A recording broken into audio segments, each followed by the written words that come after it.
Good morning, my friends. I am mid Instagram telling people that I'm live. So, one moment, please. One moment. How are y'all? Happy Sunday morning. Happy Sunday. Live. Wow, I can't even type this morning. Funny. Live now. There we go. Anytime I try to quickly type live now on Instagram, it says love new, which is also great advice. Love new is also great. Good morning, Celtic Seer. Hi, Cozy Joe. How are you? Albrecht, you have fresh baked chocolate chip cookies? Love. Happy Sunday, Raptor Blade. Okay. Let me just tell the gram that we've gone live. There we go. Perfect. How y'all doing, party people? Happy Sunday. I am definitely still having my coffee, although I'm up and moving. I unloaded and reloaded the dishwasher this morning. I got a lot done. Hi, JPS. Oh, it's evening where you are, Tank. Happy evening to you. Who is it that always says happy time zone? We have a couple happy time zone people, or good time zone to you folks. How's life? I did more than you. That's all right. I got up, I made my bed, I washed my face, I brushed my teeth, I unloaded and loaded the dishwasher, I made and cleaned up breakfast. These are like parent things, you know? I did all that stuff. Austin said clean your glasses. Thank you. I probably need to do that. You try to use talk to text on your laptop, but it struggles with your Scottish accent and keeps getting important words wrong. I get that. Yeah, I mom lifed this morning. Exactly. Exactly. Ugh.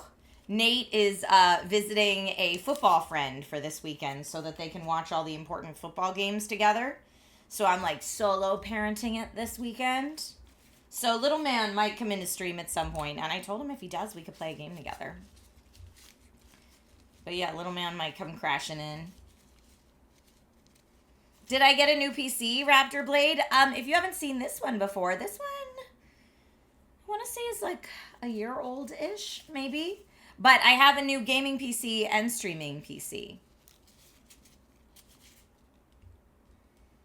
Okay, I just cleaned my glasses and see that Automod thought Corgi was being spicy, but now I see what you're saying. I just allowed it. Yeah, so this was, it came partially built, and I finished the build myself. Came partially built from iBuyPower, and it was in collaboration with AMD. But we had to kind of Frankenstein the all-in-one, and I might change out the all-in-one soon. I don't know. Or maybe I'll just do a whole new build, a whole new PC build this year.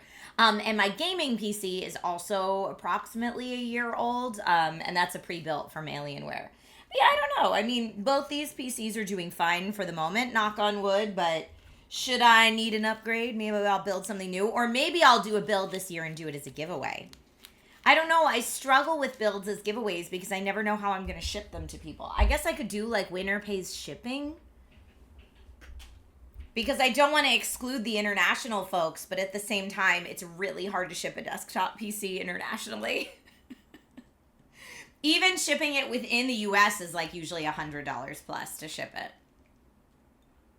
There's a Pokemon tournament finishing up in Toronto. I did some really stellar Pokemon Go work yesterday. So Logan and I share a Pokemon Go account. And yesterday, while he was at karate class, here's how I've been getting healthier for 2026. When Logan's at karate, I go on a short walk. So I just go on a walk around the neighborhood of his dojo and get in a good 15 to 20 minute walk during his karate.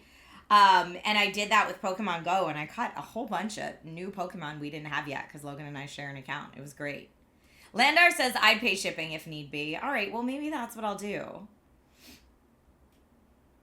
JPS says then you have to get insurance. And P-Boy says I would still pay shipping if that were the case. I mean, $100 shipping for a brand new PC is a pretty stellar deal. If you can get it for that. Oh no, Tank Shade X, that's awful. My autocorrect mistake that I get all the time because I swipe is I'll say, I'm so sorry. And it always says, I'm so dirty. And I'm like, that's not what I'm meaning to say. Swipe and autocorrect. You built your PC this week. Congratulations, Raptor Blade. Your first build in adult life. I'm super excited playing games over the weekend. That's so exciting. I'm sorry for being so dirty, clearly. Yeah, it says it always changes I'm so sorry for I'm so dirty, which is hilarious to me. And it's not because that's like something I type often or anything like that. It just, I guess the way that my fingers swipe the word sorry, it thinks dirty all the time. You said sorry, dirty. Those two words aren't even close to each other. Well, let me see. Because again, I swipe. So let's just look at the keyboard. So S and D are right next to each other, right? And I and O are right next to each other. And R and T are right next to each other, and Y. So you could see how swipe would get those two confused, but sure. Bubba says, none of the channels I watch that do PC giveaways do international shipping due to the cost and other issues. Yeah. Yeah. You wanted to build a new PC this year, but those RAM prices, wow. Yeah, I mean, if you're building a PC this year, the RAM prices are wild. In fact, maybe I should just do RAM giveaways. Build your own PC. I'm just giving away the RAM because RAM would not be expensive to ship because it's tiny.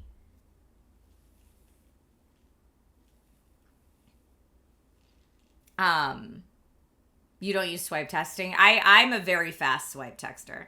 So that's what I use. Give away the parts, yeah. RAM giveaway would be very helpful these days. All right. RAM is like half the cost of the PC now. I know, between the new GPU prices and RAM prices, it's wild. You've seen several streamers do that with a RAM giveaway. And you got a good deal on a combo, RAM, CPU, and motherboard. Yes, I love that.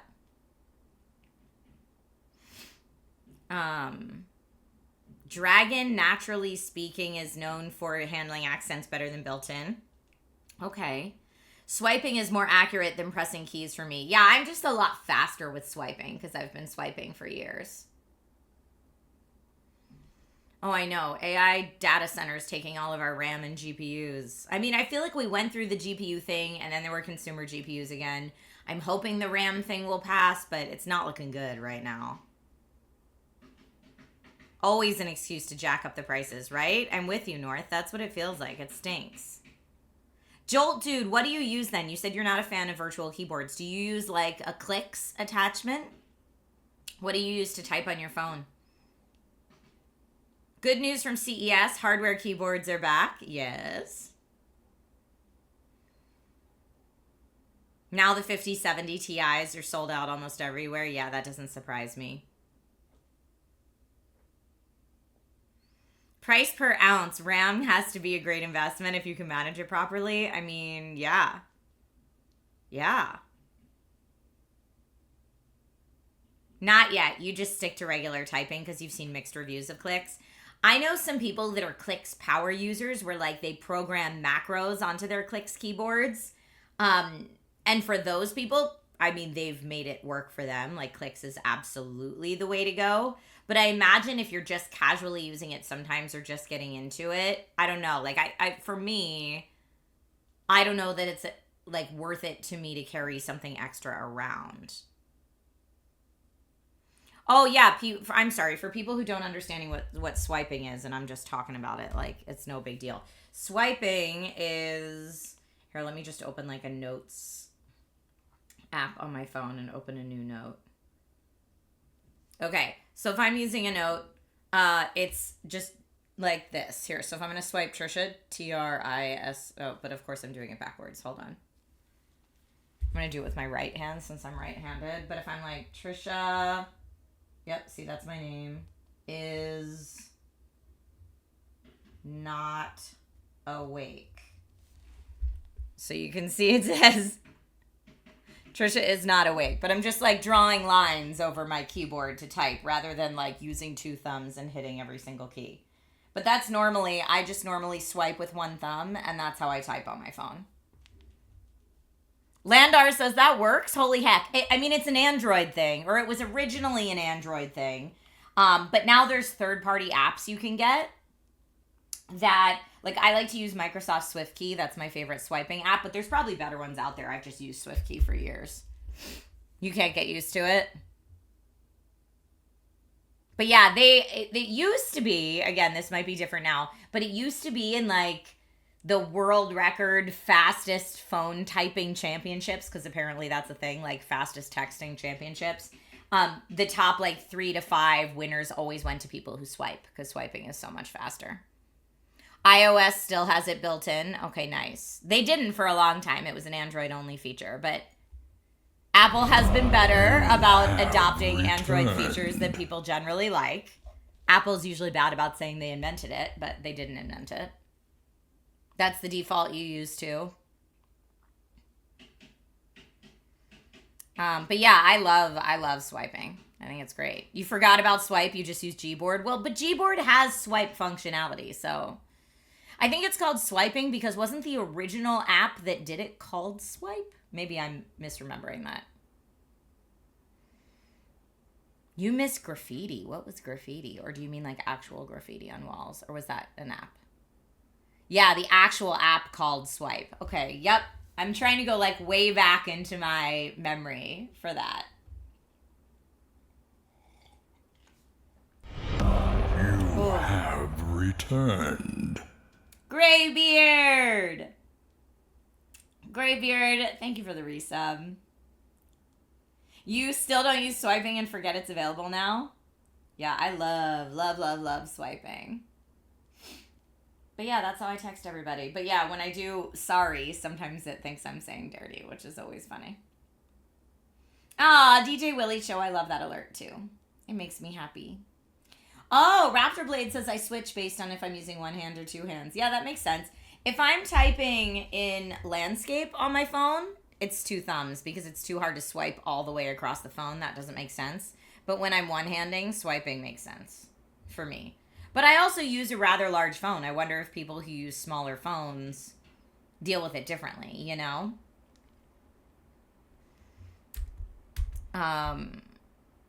Wait, what?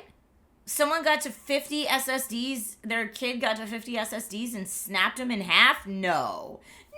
No, that's not for real. Did that really happen? That would be awful.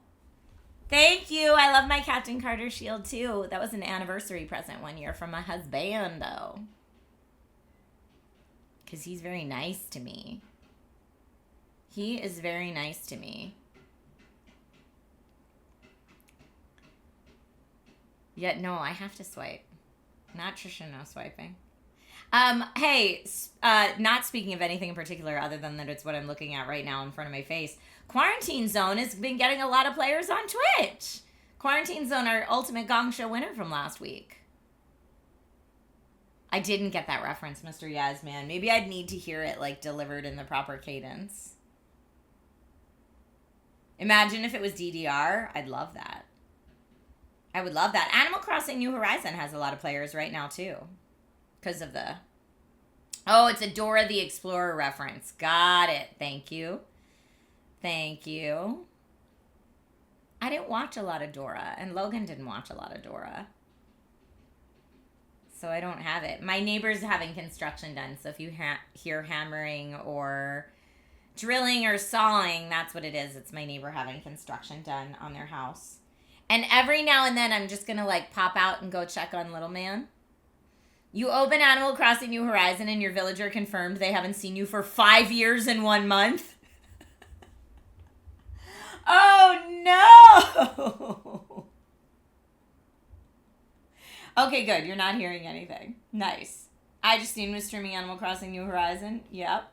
We played it Friday morning. I had a milestone this morning, y'all.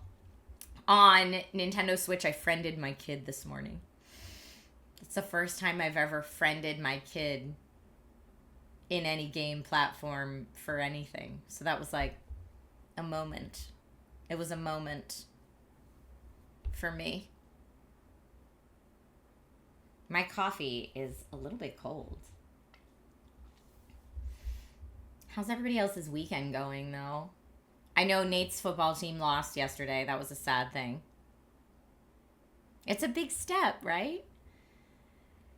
I ranked my playthrough on Resident Evil 4 on Mac Mini, okay? Little man, he'd like to become a pro gamer. He's actually probably playing games in his room right now. I'm gonna just go peek a little bit because only parent right now. So hold on, I'm gonna go peek real quick, see light. All is well.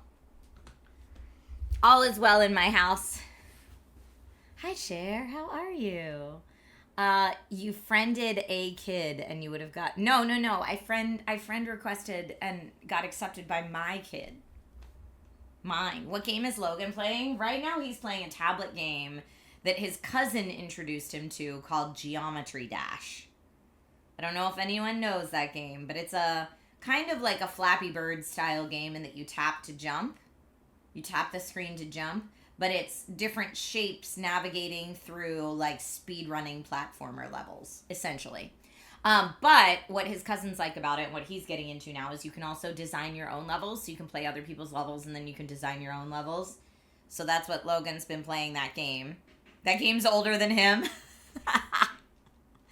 Well, he likes the jams on it. It's got some sweet jams, and he's been working on like making his own levels, which I think is cool. I hope you're doing well and have a good day. Frequency Punch says it's a great game. Yeah, bud. Does anybody want to see the level that I'm working on making? Oh, I think people would like to see your level. Here, so... Okay. All you gotta do is press this. Why don't you start it for us, my man? Okay, so... The hand's just being rude. So Logan likes to make these auto levels where he like puts the jumps in where they go ahead of time, and then it plays through the level. But I basically get the ideas from these levels by copying off levels. You can create copies of these levels. Yeah. And so I created a copy off an insane level made by a very popular level maker on Geometry Dash. So I'm making an auto of this level. Okay, rad, man. And this guy's just... And the hand's just being rude and trying to kill you the entire time. Oh, the hand is the bad guy? Yes. I see. Very cool, Yeah. man. Thank you for sharing And this. this is where I die. Okay. Well, good work. Go keep working on it, okay? And, hey, can you do me a favor and put on your glasses, please? Oh, sure. Thanks, bud. So, yeah, that's what Logan's been doing lately, is working on that game. He's also been playing a ton of Vampire Survivors on the Nintendo Switch. I know, he's so big now. But, yeah, lots of Vampire Survivors on the Switch. Hey, Logan, bud, your glasses might be in Mom's room. Oh, okay, they're in yours. Never mind. Yeah, maybe he'll want to be a game developer when he gets older. I have no idea. But his cousins, who we just saw when we were back east for the holidays, they're really into that game, and they have always been really into level design games like Super Mario Maker and stuff like that. Logan hasn't actually played Super Mario Maker yet, so I wonder what he'd think of it. But yeah, he's feeling much better, Whirlin. Future Indie Gong Show entry, maybe. PC Phil, dude, I know. Plot twist, Trisha's wearing Logan's glasses. Definitely not. No, we're actually getting to the point now where I'm planning Logan's 9th birthday party. 9th! Can you believe it? It's wild. It's wild. Mom's comments? What are Mom's comments? He might like Dreams, but I think that game might be trapped on PS4. I remember Dreams. Whoa, you just unlocked a part of my brain that I totally forgot about. Yeah, I don't know if Dreams is available on a modern console. Logan mostly plays either on his tablet or on his Switch. Mr. Yasman says, and I'm getting white hairs on my beard, and I'm 33. I get it. Zippy says, any relation to the Hershberger family from Kansas? I knew a family down the street we used to play with, and I think all their names started with D, and dad was a doctor. I don't know any Hershberger relatives in Kansas, but that doesn't mean they're not relations. All the Hershbergers that I come from are mostly Ohio and Pennsylvania based, like in like Pennsylvania Amish country based. But people move out all over, so it could have been that like an aunt or an uncle or a distant cousin moved out somewhere and started a new crew there. Definitely possible. I met Nate's half-sister had a friend she brought on vacation once whose last name was Hershberger, and they were from Florida. So it was funny. We were both laughing. We were like, probably distant relatives? I don't know. Good morning, Faroki. How are you? Yeah, sure is possible. Exactly. Does Nate wear glasses? Nate wears contacts, but yeah, Nate's needed glasses since he was little. So because Nate is a glasses wearer and I became a glasses wearer when I was pregnant with Logan, our optometrist was like, hey, when your baby's like a year old, bring him in and we'll test his eyesight because both of you have glasses. So like it's probable that he will. And so that's why Logan was in glasses really young, because we started taking him to the optometrist pretty young. And yeah, so we're family o glasses people, although I did not need or wear glasses until I was preggo.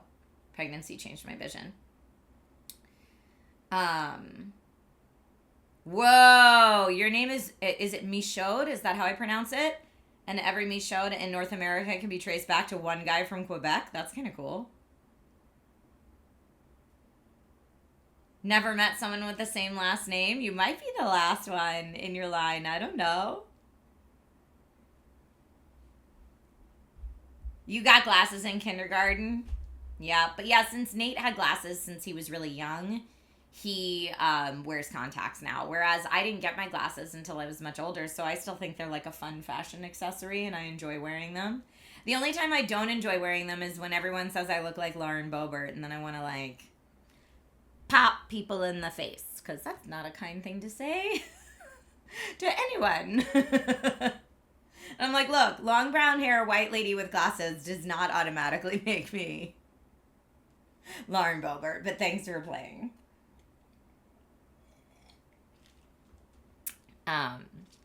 Rob, I don't know that that's a great reason to have children, if I'm going to be honest. You wear contacts until you run out, and then it's a whole process. Yeah, when Nate is having like dry eye issues or whatever, he'll wear his glasses. And I actually think my husbando looks incredibly attractive in his glasses. I think it's like a real nice look on him, but he doesn't like wearing them. So it's always this like, the few times he does wear his glasses, I'm like, oh, hey there, stranger. And he's like, babe, because he does not like them. Let's see. Anyone in Denmark with that last name as family? Very cool. I don't want to butcher how you pronounce your last name. You're the same. You hate your glasses, but you really like your wife in them. Yep. Yeah, whenever Nate wears them, I always tell him, I'm like, that's a really handsome look. I enjoy when you wear your glasses. But again, he doesn't enjoy when he wears his glasses, so I get it. Yeah, it's nice to change it up. I'm thinking I'm actually due to go to my eye appointment soon, and I'm wondering, my hair and makeup artist was trying to talk me into like clear framed glasses or like thin wire framed, so like instead of a heavy thick frame. Y'all, but I don't know how I feel about it. Like, obviously, I have some of these gunners that are like kind of that style, and this isn't the style or the like shape or size for my face, so I think it's like a poor look. But like, to get like, these are way too big for my face. I would need much smaller. But I don't know if I'm a clear glasses person. Like, I was always a no glasses person or a dark glasses person. So I don't know. Maybe if I tried on the perfect pair of like thin wire frame or clear glasses, I'd like them, but I'm still very skeptical. You get carried away on Zenny. Well, you can do it on Zenny because they're so much more affordable. That's what I might do. I might mess around with that. Hi, go home, Kevin. How are you? You think dark suits me better? I think so too. But again, maybe I just haven't tried on the right pair of the lighter ones. You like blue frames that kind of change in the light? Okay. Mr. Yasman says, I'm adjusted to seeing you with glasses. Now when I see you without glasses, I get confused. So many people do. It's like hardcore Clark Kent syndrome. It really makes me laugh. But yeah, I think I might try out some like Zenny frames that are a little bit more affordable. Just to try different styles, you know? See how it goes. I was trying to listen to see if Little Man turned on the TV. Glasses change the color. Those glasses that change the color of the lens you were in CES, they also need to change the color of the frames. Yeah, I haven't seen, I mean, besides the pair I wear magnetic frames, I haven't seen any glasses that change the frames. And I've had very mixed feelings on the pair I wear frames, to be honest. You like black frames, but you like a small color accent. That's me too. Like these are red or my other ones are like a dark teal. I can drive without glasses. I just see better with them. You can't even walk without yours. Yeah, my prescription actually isn't that bad. My prescription's all astigmatism and a little bit of nearsightedness. Is it difficult to do VR games without the glasses? I prefer to wear my glasses inside the VR headset. And the Quest headsets, I just keep my glasses on and the headset goes over them. Now, I can play the games without the glasses on, but it's not as crisp, and I like it to be a little more crisp. Oh, yeah, Tank, yeah, your bow on Amazon chat. Harry Potter made granny glasses chic. Yours is like -8 with astigmatism. Oh, no. Yeah, my prescription, do I wear contacts? No, I'm like scared to touch my eyeball. Which like Nate and everyone else I know that wears contacts is like, Trisha, you get over it. It's fine. You just get over it. And I'm like, yeah, I don't know. I know I could get prescription lenses for my VR headset, but I do want the opportunity to like invite friends over and have them try VR. So let me see what my prescription is.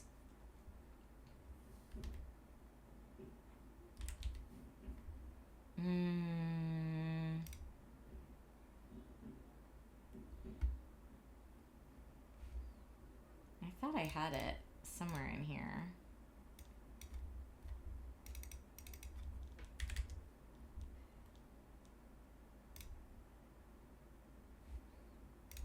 Yeah, maybe not. I thought I had them though. It's got to be like somewhere saved in my email and I'm just not finding it. But yeah, my prescription is not that bad.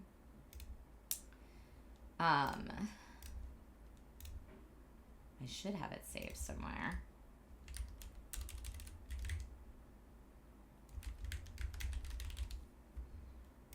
Aha! Here it is. I knew I had it somewhere. My prescription is... okay, I forget which one sphere and which one cylinder and which one axis means. Those three things. Someone that's had glasses longer than me. Sphere versus cylinder versus axis. Look at this Google search. Sphere corrects nearsightedness or farsightedness. Cylinder measures the amount of astigmatism. And axis is the direction or orientation of that. Okay, so my nearsightedness is -0.25. So like I said, very, very little. So -0.25 for that. And my astigmatism is -1.75 in one eye and -2 in the other eye. Faroki says, so mine is like 30 times worse. So yeah, it's not bad. So I can definitely still see and drive and all that kind of stuff without my glasses. But because my prescription is mostly for astigmatism and I stare at screens all day, it's like I can see the screens and through lights much clearer if I have my glasses on. That's why I like to wear them. But I can still see without them. Like, even chat's really tiny right now, and I can read what y'all are saying. Like Silent Thunder said, see, I'm like, is that Giot or just? Giot got progressives. It took me a bit to get used to. Yeah, just a little blurry. Exactly. Things are just a little blurry for me if I don't have to have them on there. My eyes are better. I had 20/20 vision most of my life. It just started changing when I was pregnant with little man. Faroki says, I just tried and I can't see chat 6 inches away. Oh, no. Oh, no. But yeah, I don't, like, my prescription's not bad enough that I need it on my driver's license or anything like that. Let's see what I have in here. Bop, bop, bop, bop, bop, bop, bop, bop. Okay, now I'm saving my prescription, although I thought I just downloaded it. Maybe I didn't. I'm a mess.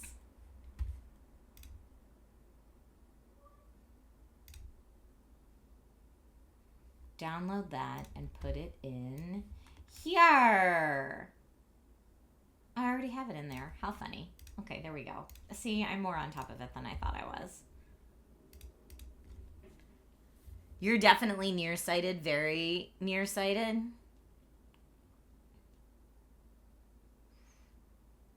You can no longer read closed captioning on the TV anymore. Oh, no.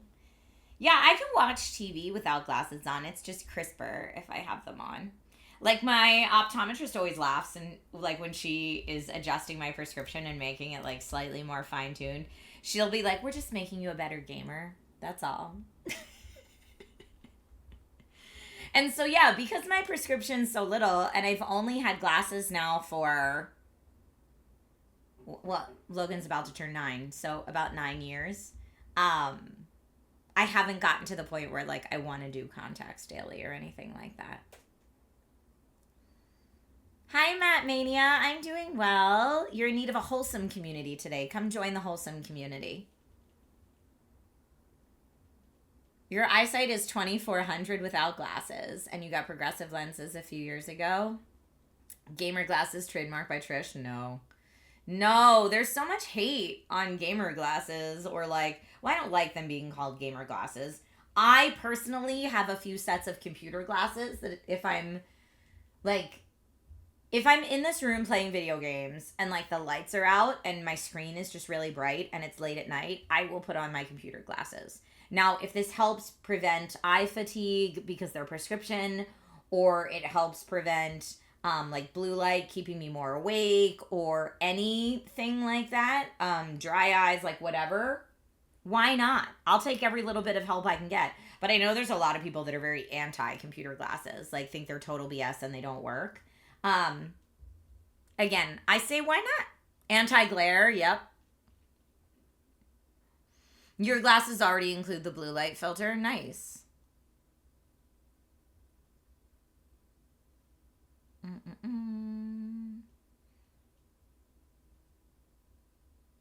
Let's see. Your eyes are something with... Geeky Heart says, I got my prescription for glasses. I just haven't had a chance to go to the shop to choose frames and order them. Yay! Well, I hope you get frames you really like. Your eyes are too dry for contacts. They pop out. Oh, I wonder if that would be my problem too. Apparently, there's special contacts you can get specifically for dry eye, but they're harder to take in and out. And I was like, yeah, no. Yeah, no. Not for me. Yeah, Frequency Punch says, in a charity stream, you didn't have your glasses on for a while and you kept making a small mistake with the numbers, like confusing 6 or 8 and 1 or 7, and I felt that because I wear glasses too. Yeah, if I don't have my glasses on, 6 and 8s can look the same from far away if the text is tiny. Exactly. The doc gave you a prescription for bifocals? Hopefully they help. You're not so old. You are not so old. You're just leveling up. It's fine. Your eyesight got worse when you were diagnosed with diabetes. I didn't know there's a correlation between those two, but I mean, everything's connected, right? You could never get used to the orangey tint everything got. I don't like the orangey tint either. That's why I get the more clear tinted frames. Like these that I had on earlier. These are computer glasses, but they're not yellow. So they don't give everything an orangey tint. But I have a couple pairs of these. I keep some by my computer and some by my nightstand for when I'm looking at my phone at night, which you're not supposed to do either, but... Nate uses the daily disposable contacts. Yeah, he finds them easier. You need some good sunglasses with prescriptions? Ugh. I love my prescription sunnies. I bought them like 2 years ago as a birthday gift to myself, and it's like the best upgrade I ever made. I love them. It's funny, I always think on Instagram people are going to get sick of seeing me in the same sunglasses, but I don't care. They're my prescription sunnies, and I love them. You used to watch your grandfather change and clean his contacts, and it looked like so much work that you've rejected the idea of using contacts for the 30 plus years you've worn them. And Exempt says, yeah, you're not supposed to look at such a bright light in a dark room. That will just ruin your eyes, right? The aviator frame with the sunglass lenses are the best combo on Zenny and cheap. Well, Zenny's very affordable. In fact, my hair and makeup artist, Heather, on Kingston, on that set, she was swearing up and down by her new Zenny glasses last time we were filming together. For driving, your prescription sunglasses are a must.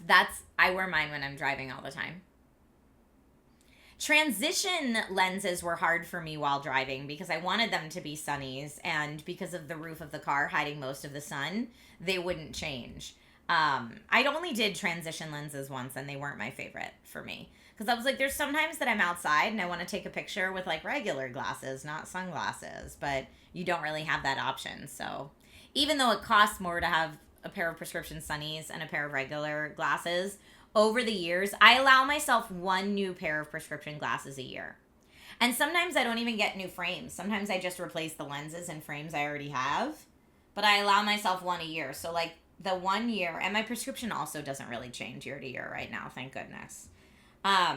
So like 1 year I didn't need new regular glasses. That's when I treated myself to the prescription sunnies. Oh, transitions have gotten better because they slowed the change down. Nice. Yeah, if I had multiple pairs of prescription sunglasses, I could leave a pair in the car, but I'm not quite there yet. I think this year I'm going to get new lenses in my teal glasses. That's what I think I'm going to do this year for my new pair. Your sunglasses were too dark for Oregon, but perfect for here. Interesting. You leveled up to progressives because you couldn't read the print on the kids' medicine bottles. I know, it's funny. Every time I go in for my eye checkup, my optometrist hands me like a little card with some tiny writing on it. And she's like, read this. And if I can read it, she's like, all right, you don't need... your prescription doesn't need to change for that yet. Like, you still have no problem with that.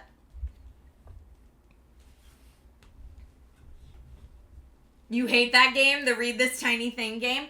I mean, I honestly have a bigger problem when I go in for my eye checkup and instead of like the letters getting smaller on a piece of paper, it's on a screen.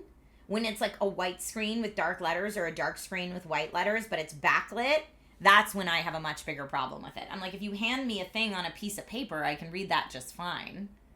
But on a screen, that's a little harder for me because of astigmatism. Happy Sunday! How am I liking the Fallout series so far? You know, the past couple times I've tried to watch it, I've fallen asleep, but that's on me, not on the series. Because the parts I'm awake for are amazing. Happy so far, just need to stay awake, is the answer. You had the same issue? I'm just too tired. Oh, the puff of wind test? I don't know. I've honestly had so many problems with my retina this past year that I've done all those tests, the puff of wind test and all the dilation and all that stuff so many times that like they don't faze me at all anymore. Astigmatism makes it harder to drive at night. Yeah, I really like to wear my glasses when I'm driving at night. Oh, when the doctor does the, like, which looks better, 1 or 2, sometimes they do look the same. And then I just say they look the same. Yep, the pressure, measured the pressure in the eye. I get that test done all the time. It shouldn't be uncomfortable. They should put the nummy drops in there first. If they put the nummy drops in there first, you can't feel it. The pressure test. Because I get that all the time too. Hey, it's always cool seeing you at CES. Yes, did I have fun? I did have fun, but I was way too exhausted this year. I was too tired this year. And Jen and I had a really great chat about, like, if we have that many brand collaboration next year, here's how we can better prep ahead of time and better build out our team to tackle that amount of work. Because, like, yay for work. I had a lot of brand collaborations because generally Q1 is really slow for content creators in general. So that was really nice to be like, yes, bills are paid. Q1. Love it. Thank you, CES. But also, it didn't give me a lot of time to see other things. And I think also this year at CES, there were less other cool things to see in general. Like, a lot of the booth appointments I went to were, like, a lot of the stuff I went to, I didn't even end up filming anything at because they were kind of nothing burgers. And so out of what I saw, I shared the coolest stuff from what I saw. But I feel like in years past, I randomly stumbled upon cooler things, if that makes sense. This year, it was like the stuff I was randomly stumbling across was very meh. So that was kind of hard at CES this year. It was very busy this year. Lots of TVs and monitors. That's awesome, Faroki, but yeah, it gets tough. You ordered a TCL tablet? Nice. Which one? I love their Next Paper tablets. I gave my mom one for Christmas this year. Most people had the same reaction that this CES, not too much cool stuff. Yeah, I wish there was more.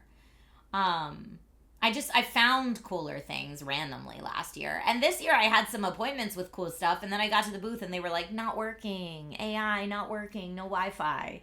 Like, everyone that was reliant on Wi-Fi for their product to work, I would get at their booth and they'd be like, oh, it's not working right now.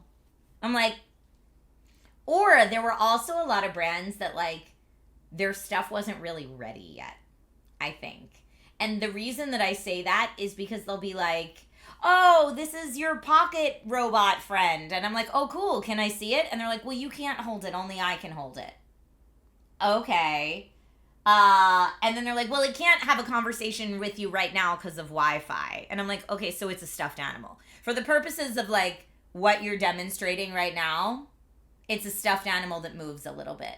So all the stuff you're saying it can do, you can't actually show me. And there was a lot of that.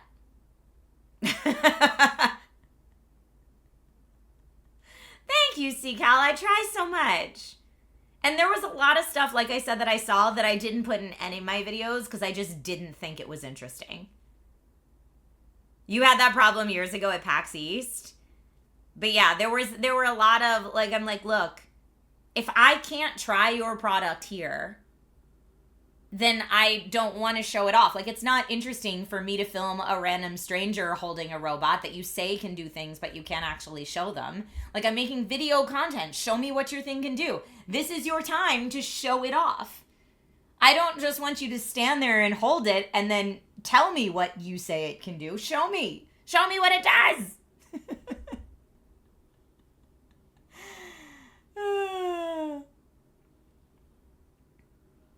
No, and there was adult stuff, but there's always adult stuff at CES. I think the reason the adult stuff got so much more coverage this year at CES was because that one brand in particular went to all the press events. Normally the adult stuff at CES is like in its own section, and you have to venture to that section of the convention center to go get it, right? But this year, the one brand was at all the evening press events, so it was very in your face whether you were looking for it or not. So I think that's the reason a lot of outlets like IGN decided to cover it, because normally they wouldn't venture to that section of the convention. But since it's here, might as well cover it. I think that's what a lot of people did. But yeah, they're always there. Oh, and Wiz says, then you have the remote controlled robots, not autonomous. So, a lot of the robots at CES that were remote controlled, all those booths were saying they're normally autonomous, but because we have such poor Wi-Fi in here, I'm going to show you what it can do with this remote.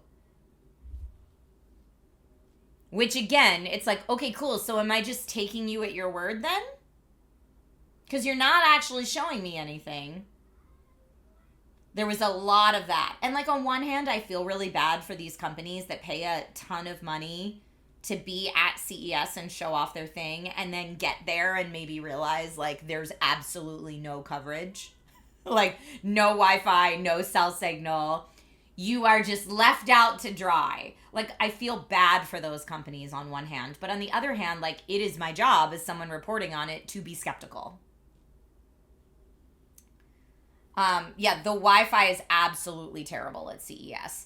And apparently, I heard this from a brand that's an exhibitor, a friend who like works for a brand that exhibits there. Apparently, you can buy your own dedicated line at CES, but the packages start at like 20 grand. Or like they were saying years ago, they started at 20 grand. So on top of paying whatever you have to pay to like rent the booth space, build your booth and all that other stuff, if you want your own dedicated line or Wi-Fi, that's an additional however much cost on top of that.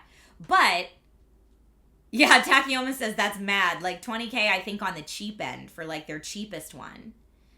So, for all of these brands that wanted to showcase, you know, their AI capabilities that all require cloud connection,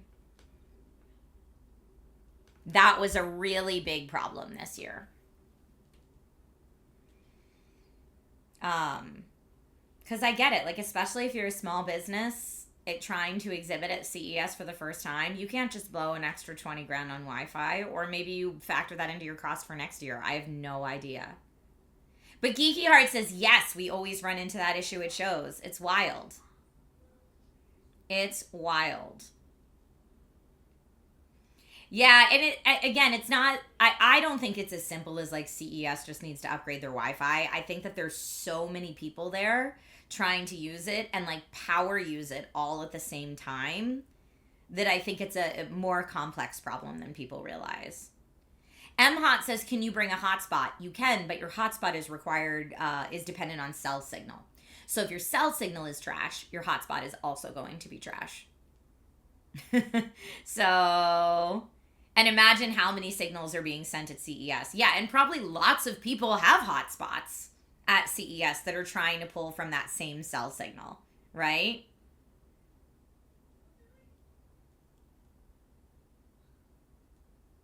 CES is kind of worst case scenario for networking. Yeah, like a big problem that Jen and I had this year is I would film stuff and then it would take me so long to be able to upload the footage to get it to her because of the signal just being absolute trash everywhere. Like, I found it was fastest to upload the footage over my cell signal, over my cell phone. But, of course, then my cell phone, which even though I have an unlimited data plan, caps. Like, after a certain point, it slows you way down. And, like, uploading all the 4K footage I was filming was going to burn through that data super fast. So what I ended up doing was only using my phone to upload stuff that was like, hey, we need a reshoot of this really quickly to turn this thing around. Like, anything that was urgent, I would upload over cell so that she could get it in the next 30 to 60 minutes. And if it wasn't a super urgent turnaround, then I would try to upload it overnight over my hotel Wi-Fi, which again, CES hotel Wi-Fi at any hotel on the strip is just garbage because everyone's trying to do that. And so it'll be like 8 hours to upload, but I'm like, whatever, I'm doing it overnight. But then the problem was either like the hotel Wi-Fi authorization would revoke at midnight and I'd need to like re-log in or re-authenticate or whatever. Or just for whatever reason, something would stop the upload overnight. Like, it was just really, really hard while we were there.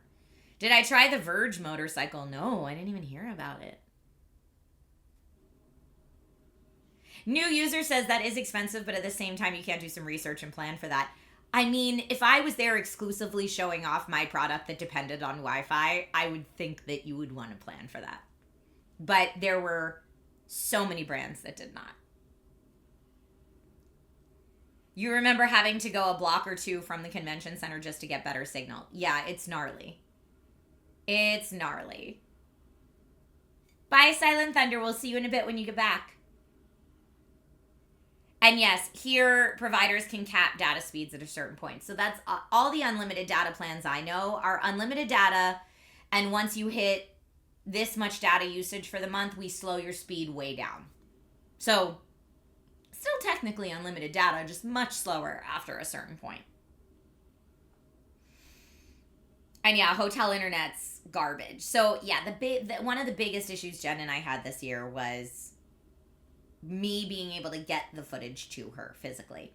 And I remember even all the way back in the SourceFed days where we had editors on site, they would shoot with us all morning and then take that footage physically on a drive back to the hotel room, edit it in the hotel room, and then they'd be like, okay, the video is edited. It's going to be 6.5 hours before the upload is complete to YouTube. So they would run into the upload problem trying to upload the finished product to YouTube. So it'd be like, we've got the video done, but we can't actually get it to anyone because the speeds at CES are such poo.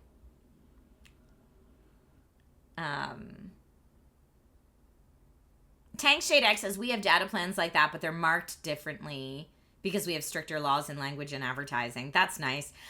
One of the hardest things at CES is some countries have no laws when it comes to what they can say in their advertising, or I'm sure they have some, but like there are a lot of brands in the APAC markets that say whatever they want, even if it is a complete lie. Like at Computex especially, every brand was like, world's fastest speeds. And I was like, oh, definitely not world's fastest speed. I was just at another booth advertising a faster speed. And they were like, nope, world's fastest. And this year at CES, I definitely had one robot vacuum brand that I went to check out that they were like, world's thinnest robot vacuum. And I'm looking at it and I'm like, it's definitely not. My robot vacuum at home is thinner than that. And they were like, no, make sure you say world's thinnest when you film. And I'm like, untrue though. But yeah, I guess in certain countries, you're allowed to make whatever claims you want. They don't have to be true at all. So it's kind of like, it reminds me of that scene in Elf where they're like, world's best cup of coffee. At CES, a lot of brands will tell you they are the world's thinnest, the world's lightest, the world's fastest, the world's whateverest.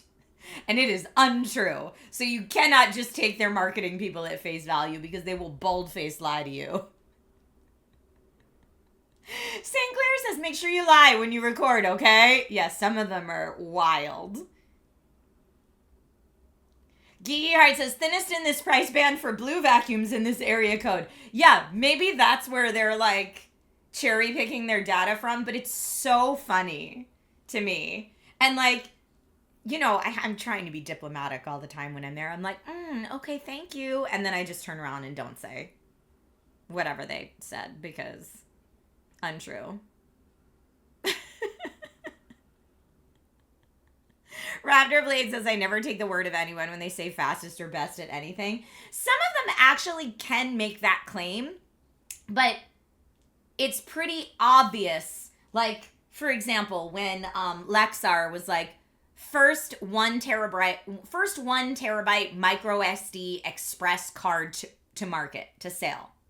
You could do a quick Google search and see that the only 1 terabyte micro SD express card to purchase was that Lexar card. So like easy to prove that that is true, right?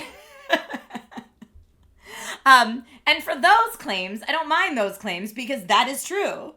But oh, I know one of the brands I worked with this year, their marketing people really wanted me to say, you've never seen colors like this on a TV before. And I'm like, I'm not saying that.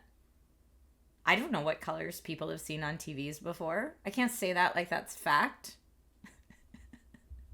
I'm glad you really like making that statement. But like for me, I'm going to make statements that are true to me because it's my channel and the words would be coming out of my mouth. Yeah, everyone sees different colors. I'm like, that's bogus. I'm not going to say that. That's bogus. Oh, wild. Bring back mini SD cards? I don't, like, what are mini SD cards? I remember micro SD. Geeky Heart says, my company's legal department is very strict on that. I think in America, you have to be very strict on that because there's all sorts of rules about you are not able to lie or mislead in your advertising. But clearly, in other countries, they don't have the same laws. And so at a global show like CES or Computex, you're running into a lot of that.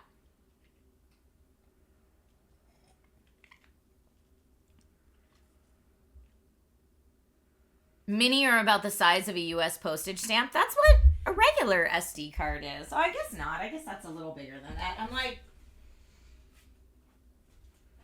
to me, I'm like, this is about the size of a postage stamp. But I guess this would be a big postage stamp, right?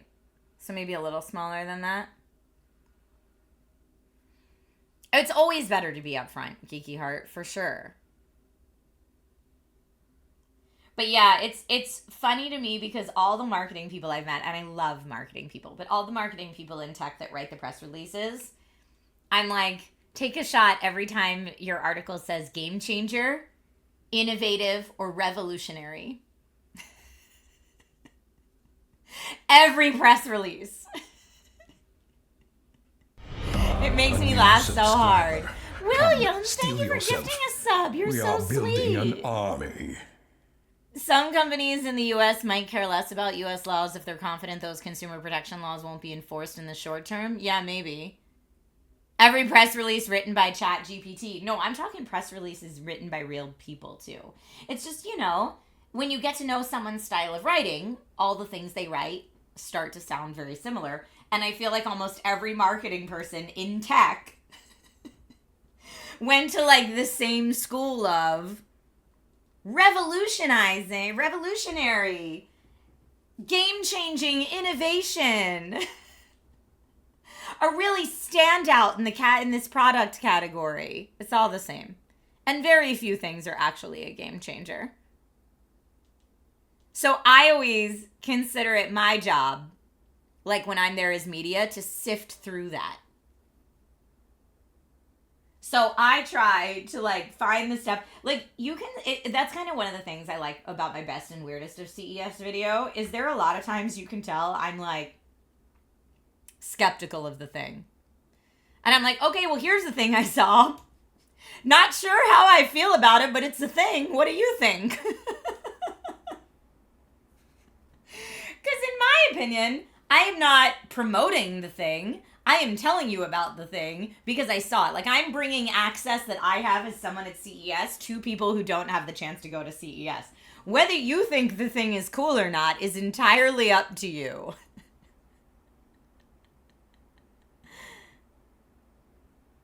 With those words, I think you would only black out slightly later than drink every time someone says AI. Yeah, they'd be, you're right. It'd be like slightly later than that. Dude, I don't know Cthulhu, but that's kind of cool. I don't hate that. That's cool. All right, let me see. I'm checking my phone because my friend said she wanted to come up while I was streaming today.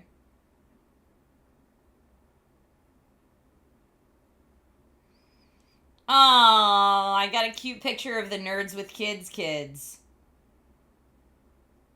If you remember Tyler from Nerds with Kids, from that channel, for those of you that watched that, it was Ty's birthday yesterday.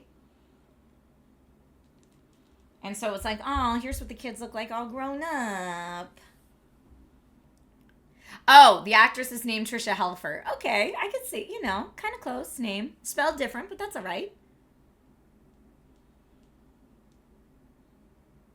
Yeah, but everything this year at CES was AI this and AI that, and it was very tricky for me to have conversations with these companies, and I kept trying to, of saying like, I don't think the general population is as excited about AI as you are.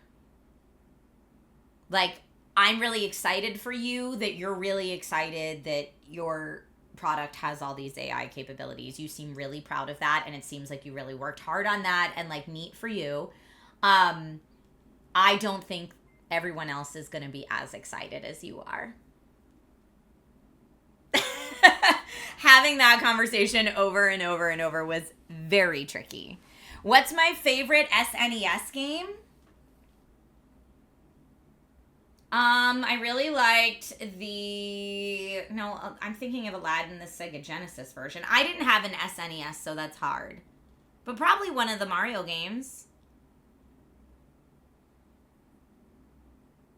AI isn't really a selling point anymore. They all think it is. Like, all the companies think they're a big dog and they can play in the big space if they have AI.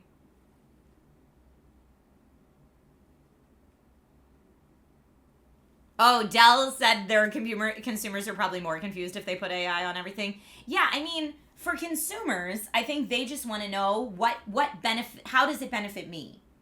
Like, what technology did you put into a product that will benefit my user experience, and tell me how it benefits my user experience, right? Like, if I say, this refrigerator can tell you when your food's expired, that's a direct benefit of like, oh, that's what it does for me. That's cool. Rather than me just saying, this refrigerator has AI.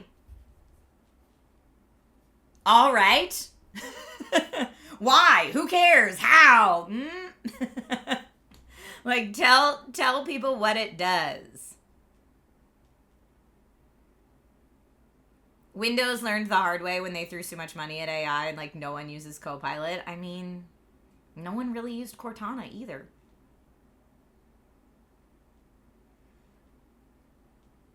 Yeah, it can be useful in some things, and it can be used ethically in some things. But yes, everything's all lumped together because it's just a general term that's thrown around. And yeah, and some AI feels intrusive. Agreed. Yeah, what does AI bring to the table for me? That's the catch. And yeah, because if AI is just mining my data for you as the company, no thank you. And every company's different. So, like, some companies are trying to implement things in a way that's beneficial to the consumer, and some companies are not. And wading through that sea is very tricky. It is IoT all over again times 100. I know. It was like 2 or 3 years straight at CES that everything was IoT, which for those of you that weren't in the CES thing then, it was Internet of Things. It was their fancy slang term or fancy phrase for smart. So, like, the Internet of Things just meant everything's connected. It was like when smart home was really blowing up. Now we have smart TVs and smart fridges and smart laundry machines and IoT. Everything's IoT. And for like 2 or 3 years, that was all you heard at CES. And you're like, okay, they're connected. Neat. Cool. What's that do for me, though? And now we're like facing a similar thing. Geeky Heart says, we're trying to get clearer on how the AI helps. But that's one of the reasons we don't overdo the AI call out on Alienware. There's not yet a good story for AI with playing games. There's a bit for content creation, though, with some apps. Well, I mean, if you say, like, the onboard NPU on this laptop can help upscale your picture and sound quality in video meetings. All right. I think most people can be like, that's a benefit that doesn't seem like it's hurting anyone. And it's done on board, so it's not like sending my data out to everybody everywhere. That's like a reasonable use that I might want this. But yeah, for gaming, it's so funny because every company's like, advise you on loadouts. That's like the gaming benefit of AI. It can advise you on loadouts and answer your questions in real time. And like, y'all know from watching my streams, I don't like to like look up walkthroughs while I'm playing a game. I like to try to figure it out. So the sell of like, but the AI can give you the answer to the puzzle right away. I'm like, no, I don't want it. Keep your grubby hands out of my game. It's very funny. It's very funny to me. Oh, yeah, new user, all the toys powered by ChatGPT. There were so many of those at CES this year, too. And I'm like, okay. Oh, number 9 gave a stretch.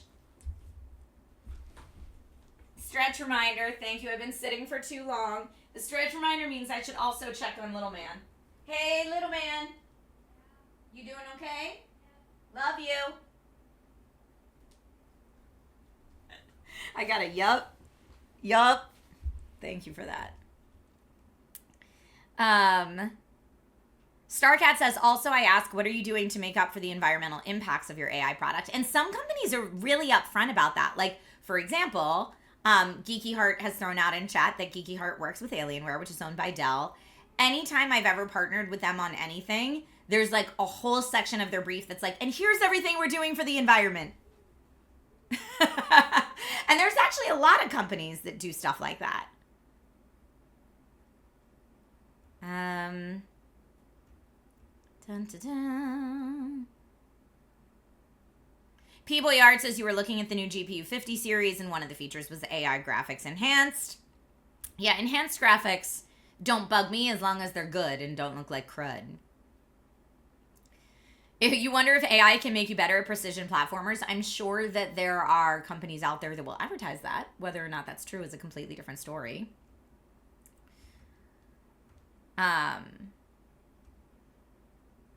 The AI you want in gaming is the enemy AI, and that's been a thing for years. That's been, like, enemy behavior, that's been a thing in games for years.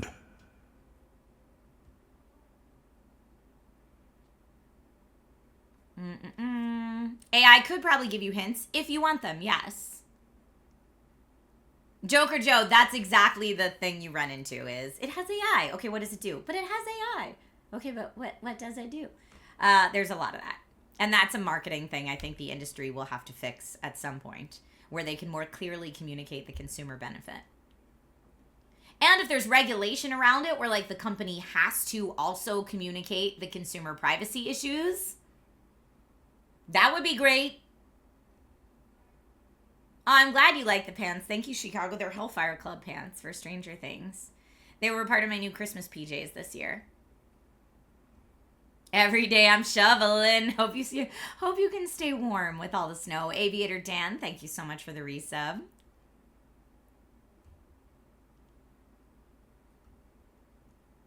Am I doing 3 Amazon streams a day this week? I'm actually putting a little bit of a pause in the Amazon streams. I have a new Amazon partner manager who I have a meeting with on Thursday. And so I'm going to wait. I'm probably going to do 1 Amazon stream before then. And then once I have my meeting with my Amazon partner manager, I'll decide what's happening for the rest of my month. A lot of you are talking about AI GMs for like tabletop role playing. I don't think I'd trust it. I think it would make too many mistakes and I'd be sad. But yeah, people also take anything that's smart or connected now and call it AI, which is also not true.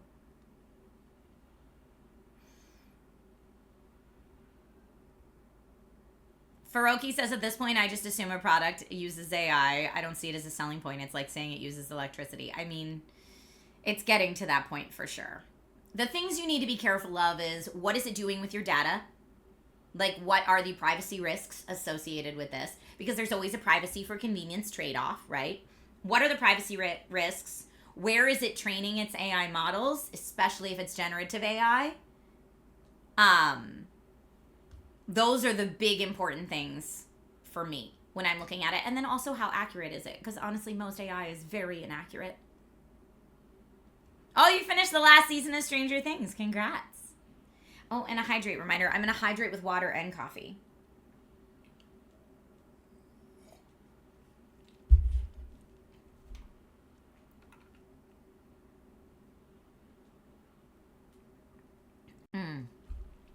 I'd rather have a human GM who gets frustrated when you don't follow the planned route.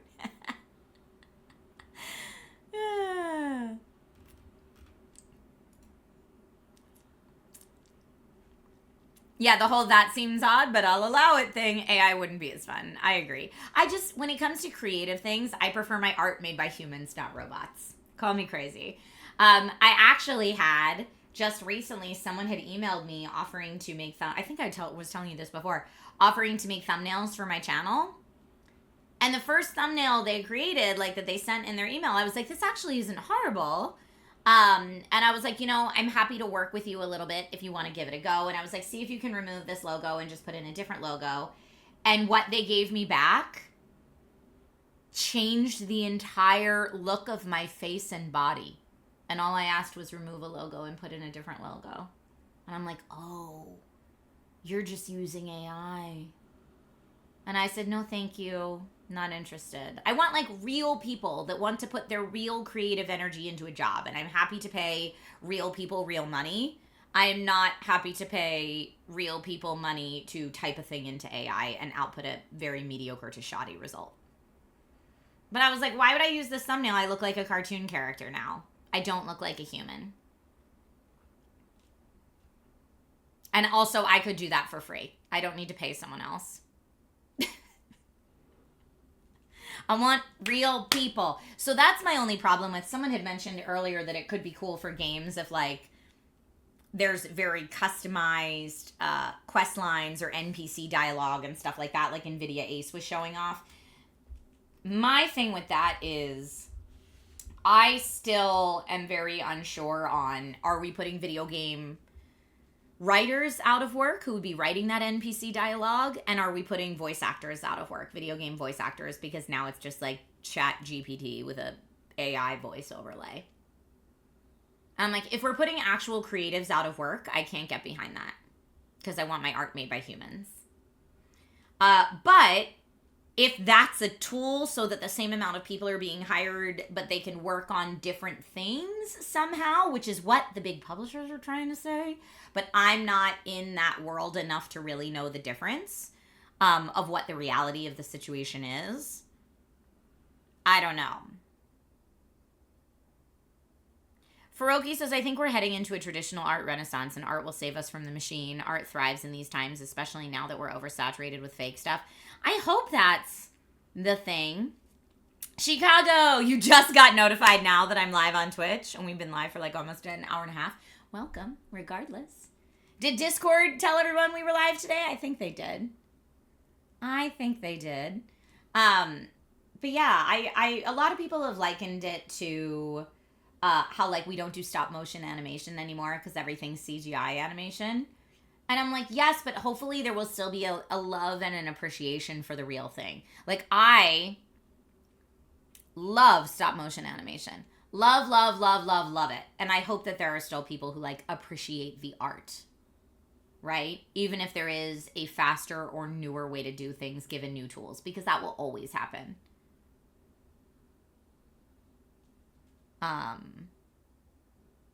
Starcat says, I don't mind AI in small doses, like using it for handling busy work, but anything more, I want it to die and go away.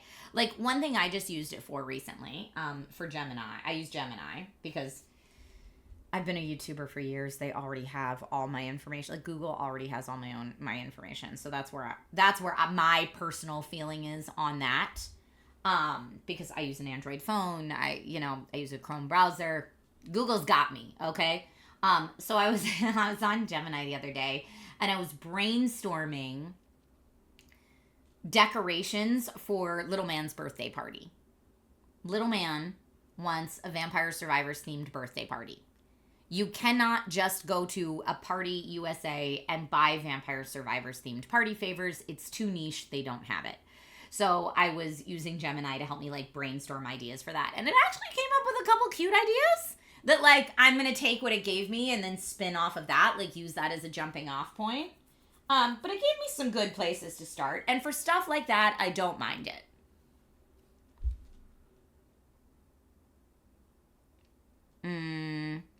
There's a trailer for that game coming out this year that was created in stop motion. Ooh, I love me some stop motion game trailers. Yeah, as a tool, every now and then, fine. I know everyone fell in love with Cuphead because of the art style. It's so good. Faroki well said. Said AI is a hammer, it's not the hand that holds it. Agreed. I concur. You might find some Vampire Survivors merch on Temu. I was going through Etsy, but the only people that make Vampire Survivors merch on Etsy charge quite a bit for it. And I was like, oh, I don't want to spend like $400 in party decorations. That's a little out of my price range. But I do have the Cricut machine, so I think I'm just going to try to make a lot of my own stuff using the Cricut machine. We'll see how I do. Speaking of games, you're really enjoying Pauline's character development in DK Bananza. I need to get farther in DK Bananza. In fact, I was thinking maybe that's something I could play. The stop motion game is called Out of Words. Wait, I've demoed Out of Words before. Hold on.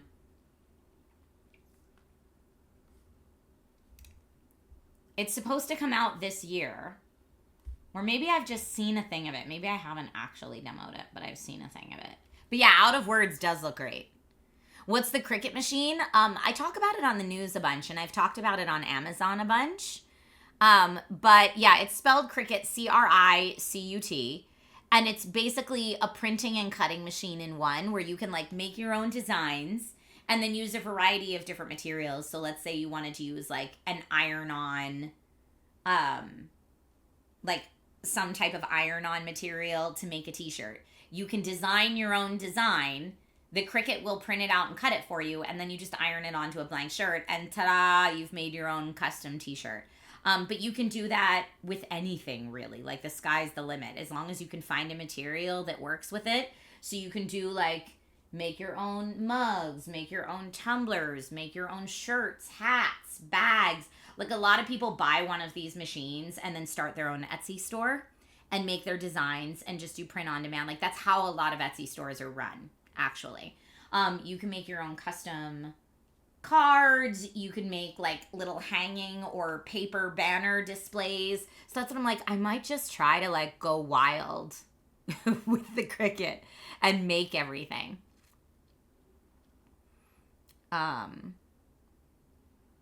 Strufab says, I like that books previously not available as audiobooks now become available thanks to AI virtual voice. I like that they do that, but I also like that the AI virtual voice is not as good at performing the book as a human is, at least right now, because then there's like a quality difference, right? So if the author wants to invest the time in a voice actor to voice their book, they can do that and they'll get a better quality product than just using an AI voice. But the AI voice is there for anyone who wants to listen to the book, and that's not an option yet. But I know a lot of like working class audiobook actors that would be thrilled to take small audiobook jobs. You have returned. Yeah, AI not stealing content is important. 100%. The company you work for is definitely implementing a lot of AI voice for their cartoons. See, I don't like that. I think that's stinky. Hire actors, my guy. There's so many actors that are out of work. And I think, honestly, they'll do a better job. Not just the humanist or humanitarian argument of it, but I think they'll do a better job. I think people can create art better than robots. Flash Hack, thank you for the sub. But yeah, AI helping accessibility. I saw some of that at CES, not a ton though. Albrecht says, I would love to voice an audiobook. See?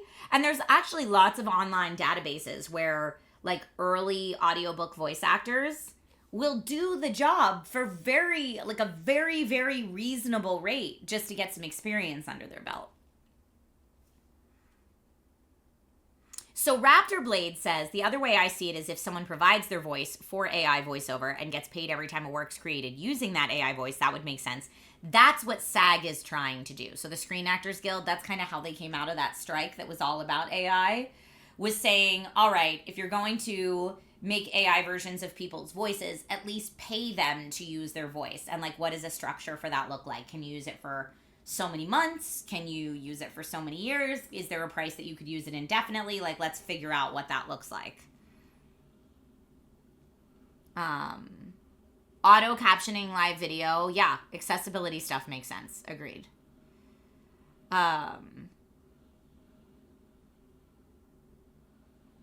Amazon quietly got the Authors Guild to understand people will still buy the voice actor version via their connection with Audible.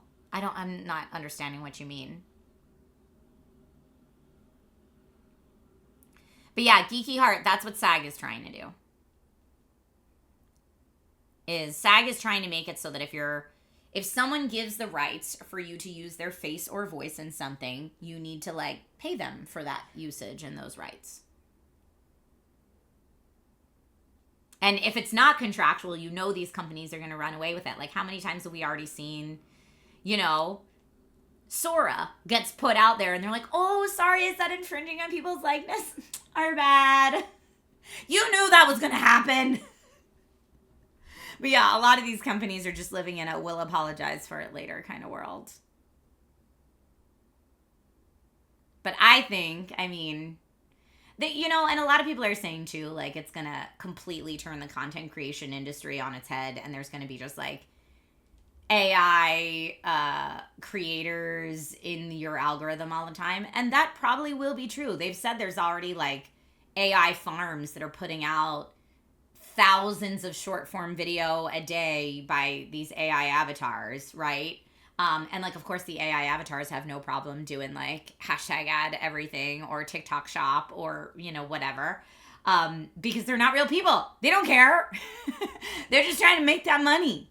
But I'd like to think that viewers and audiences will be discerning enough to like want some real human connection in their content. I have to hope that, right?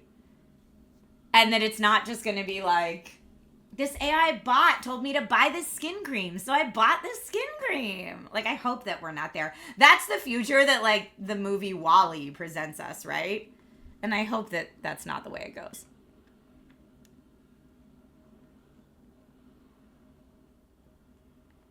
Those farms are awful for the environment. Yeah. And the AI book slop apparently is awful on Amazon. I've heard you have to be really careful. Like, it's a lot of AI books where the whole book is just written by AI and it doesn't even make sense if you read it. But they're banking on the fact that you're buying it first before you read it, and that they'll just get money from the sales before people even read it. And the whole page description's AI and everything.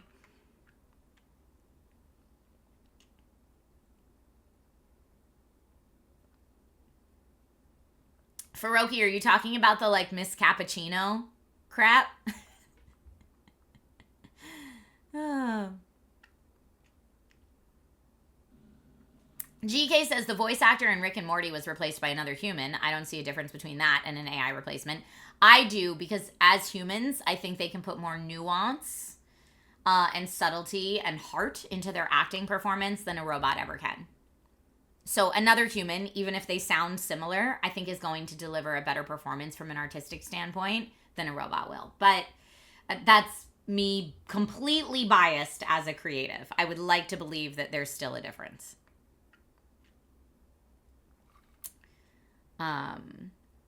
A lot of people are using chat GPTs to suggest products, so they might buy a cream recommended by an AI influencer. You're not wrong, Garuna. That's true. 'Tis true. But yeah, that's an argument about quality. And there will be some people that are fine just having mid quality. Like, that, I think, is going to happen. Like, the AI revolution taking people's jobs and, like AI influencers or whatever being everywhere out there. I think people that are fine with good enough for the right price will opt for that. But I have to believe there will still be a discerning consumer base that's like, yeah, can I get the real thing, though? That'd be great, thanks. Like, can I get the better version? I have to believe that at some point.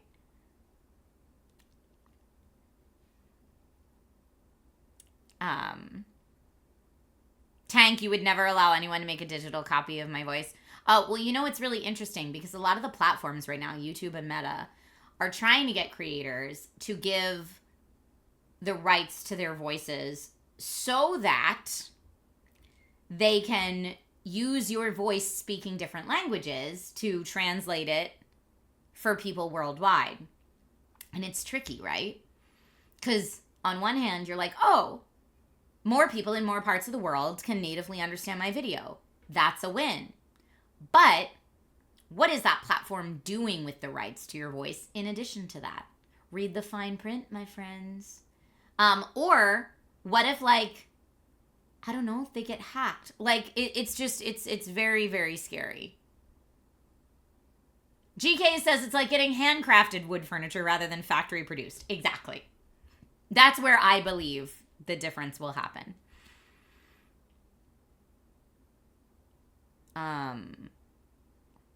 Hopefully AI will create a utopia where we can just fly around in hover chairs like in WALL-E. Yeah, but was that a utopia? I feel like the point of the movie was that maybe we should not aim for that.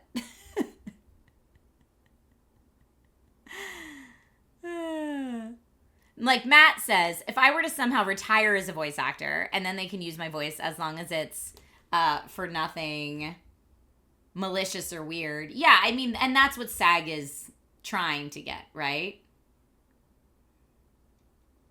Opinion at, I think Meta does. And yeah, I've also read that James Earl Jones worked with Disney to preserve and save his voice for Darth Vader. And he probably, his estate probably does get compensation. I would like to think that's how the deal works, at least.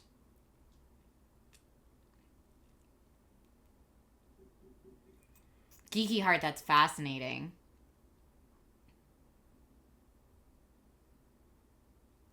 Voice banking is a real thing? Okay. But yeah, like one of the companies that I work with, that I host videos for, asked if they could have rights to my voice, to use it for global translation purposes. And I was like, yeah, I don't think so, guys. Sorry. I'm like, we can just do closed captioning in different languages.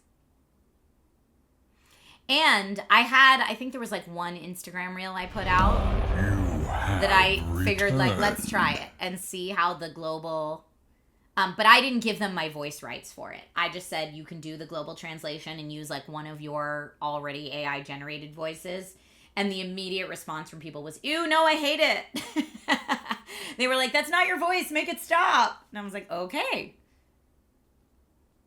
Faroki, thank you for the sub, my friend. Andrew says, I work in manufacturing, one place I'm not scared of AI or automation taking over. Right? Like, let's get the AI to do the work people don't want to do, not the creative work. James Earl Jones does seem like a nice dude. I agree. Tank says, I'd rather do my video myself in Danish, English, and German because you speak those 3 languages. Kudos to you for speaking all 3 languages. That's awesome. Albrecht, make a game, my friend. I love that. I love people make a game and then tell me about it so I can feature it on the Gong Show. All right, let me see. Oh, no. Hey, Logan, is Auntie Sarah here?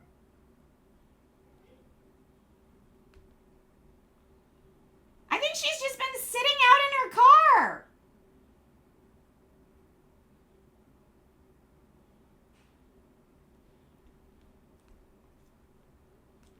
Holy crap. Hold on 1 second, y'all. Hold on. BRB. I'll be right back. Hi, friends. I'm back. My poor friend Sarah was just sitting at my front door for like 25 minutes because I didn't see the text. She's like, I didn't want to interrupt your stream. I'm like, girl, we are so casual on Sundays. It's fine. It's fine. And I'm like, also, Logan's just downstairs. He's just downstairs playing. All is well now, though. I know. I know. Wild. Wild. All right. So, game time. What are we going to play? I got distracted by AI. She's welcome to come on the stream. I know. She just came over to hang. Okay, game time today. Should we play? New poll. What are we playing today? Are we playing Quarantine Zone?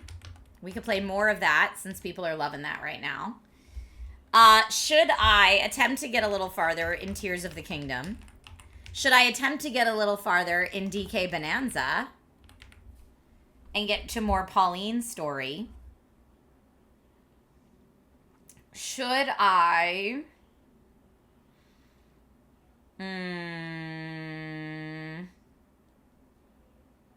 More people on stream. Oh, Ghost of Yote.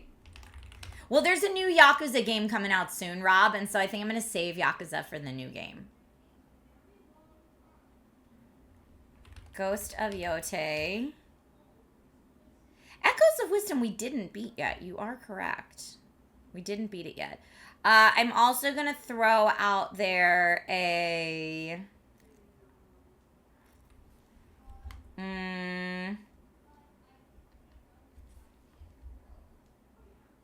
Okay, I'm just going to leave it on these 4 for right now. And I'll put it on a 3-minute poll. Okay. Poll is live at the top of chat.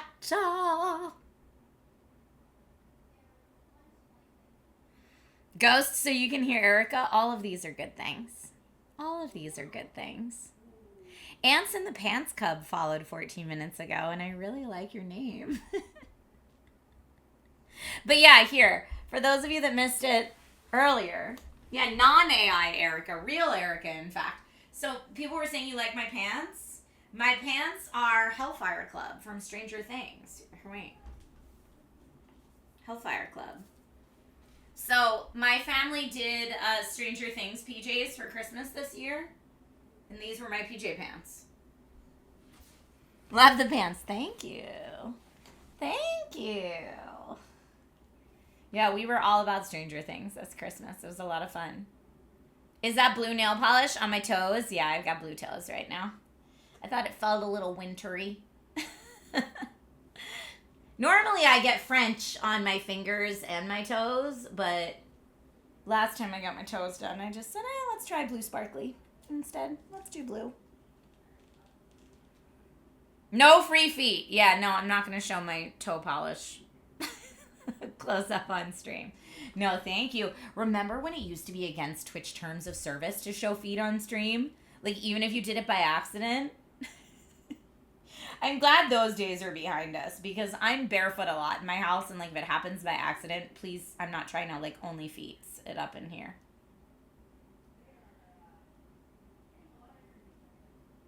But yeah, I remember feet being, like, a very controversial thing on Twitch. What up, riders? How are you, Emmanuel? Good to see you. Good to see you. Only foots. Hey, you know what? No shade. No shade to people that earn their living that way. And people that want to buy said type of product. You do you. As long as you're adults and you're not hurting anyone, have at it, my friends. You're sure that's not because some Twitch higher-ups just wanted some feet streams? You know, who knows? You don't think terms of service was ever really against it being shown on accident, but there was a reason that rule was created. Oh, I'm sure. I've said this a million times. I do not envy the people that need to make the Twitch terms of service rules. Because I think they always come out the gate with good intentions and just are absolutely gobsmacked by what people then do with those rules. Right? You have returned. Like, I think when they said things like swimsuits are only allowed if you're in a pool or on a beach, I think that made sense from, like, a logical standpoint.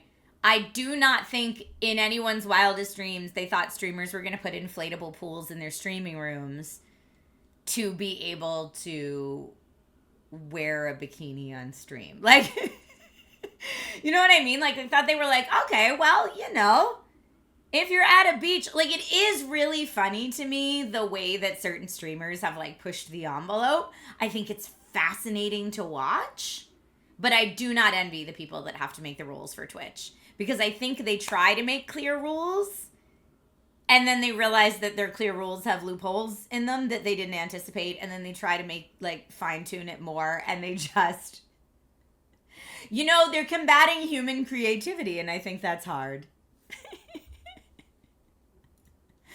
I think that's hard.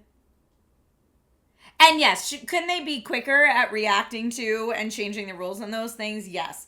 But I've also said this before. I think it's really hard for them to make any rules where they're like, essentially Twitch is saying like, what they're trying to say, I think, is we don't want content that's overtly sexual. Now, the problem is, where is the line that makes something overtly sexual? That is so subjective that it's like Twitch is having, I think, a very hard time like drawing where that hard line should be without making some group angry, right?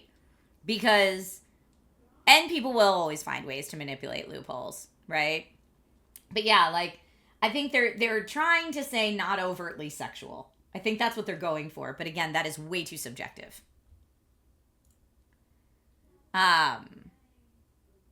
Right, like Tank says, it's a body part. Should we censor fingers too? Some people might have that as a thing that they're into.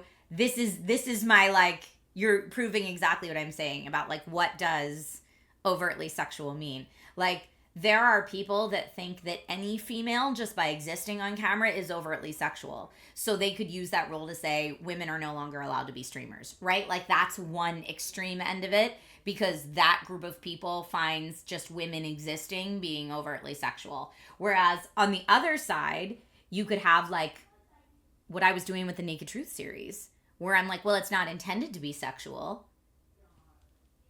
You know, like, so where is that line and what are the hard and fast rules? I'm glad it's not my job to figure that out. Or maybe people can get their brains out of the gut. I mean, again, I'm glad it's not my job to figure out where that line is, right? Landar says, I didn't find that at all sexual. I also didn't find that at all sexual. But as the creator, you cannot control how people perceive your content. This is a rule that I have to remind myself of all the time. You cannot control how people receive your content or your commentary. And so you just have to put out into the world what feels right to you and hope for the best. But again, knowing that that is a truth, trying to be on the other side regulating these things, not an easy task.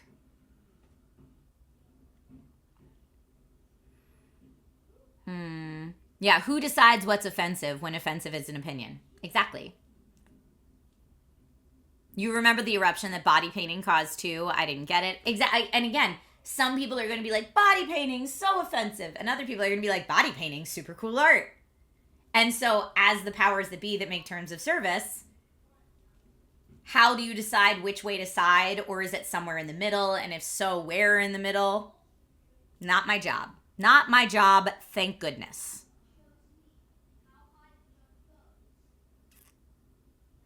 You feel like there's a small number of girls that are pushing it, but they don't ban them yet, and they will ban a dude for 2 weeks for calling a girl fat. I don't know. I know dudes that got banned for their VTubers showing too much. And the guys were like, it's a cartoon.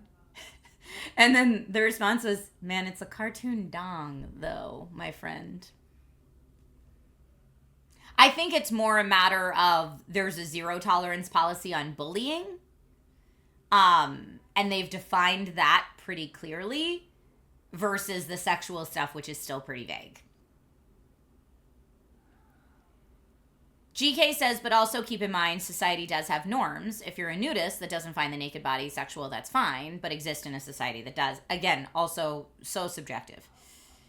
Whoa, Sweet Cap, you remember visiting Twitch front page and someone was streaming a porn video?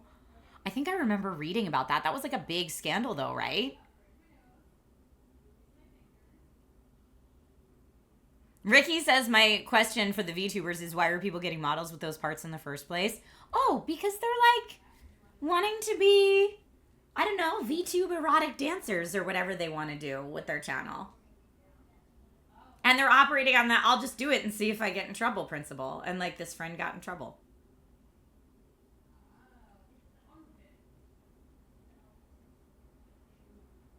Yeah, but in general, I think policing what people find as overtly sexual is very difficult. Sweet Cat says, yeah, no, I don't think they're streamers anymore. Yeah, I wouldn't guess so. I would not guess so. Okay, so our poll finished, and I think, was it DK Bananza was our winner? DK Bananza with 37% of the vote. Ooh, Ghost of Yote was close, though. 'Twas close. Okay, DK Bananza it is. Twitch should go medieval, nothing more than ankles. I mean, as long as the dress code applies to everybody. That's always my big thing. That's been my big thing in schools, too. Like, don't be all like, dudes can be shirtless and show nipple and it's not a problem, but if a lady shows shoulders, she's in trouble. Don't be like that. If it's no ankles or only ankles, then make it only ankles across the gender spectrum.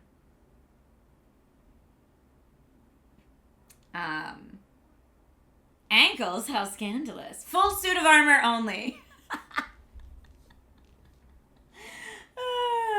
That's my rule. In fact, if you remember when Nephew Max was here, Nephew Max would wear these like sports tank tops that were ripped on the side. So they were like open all down the side. Like you'd see like full on side body and stuff.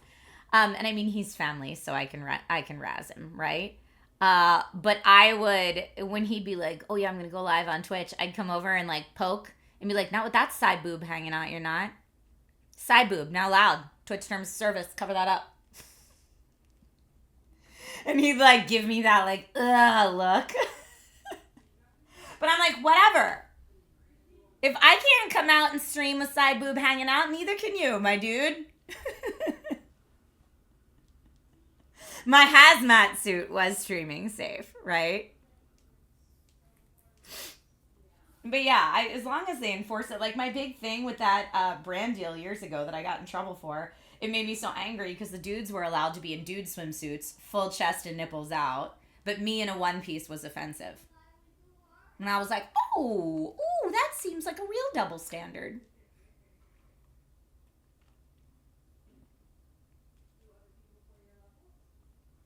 Tank Shade X says, we literally had a program here in Denmark where grown-ups showed their nude bodies to kids for education on how bodies looked, and that was on state-funded TV.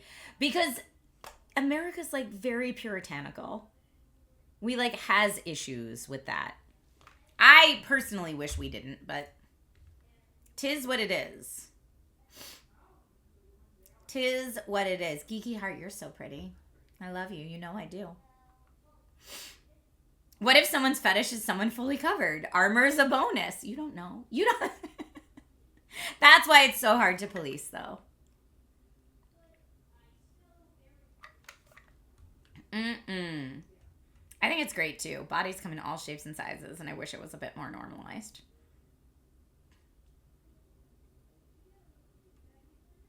Frequency Punch, I don't know. I don't watch those channels, so I can't comment on that. But I would say those are probably the people that are pushing the boundaries, is what it sounds like. Like, they know what the intent of the rule was, and instead they're taking it super literally and, like, dancing as close to the line as they can. Highlighting your message. Your New Year resolution is to play the new Lego Batman game? It does look good. It does. You're so kind. Thank you for your positivity. I appreciate it.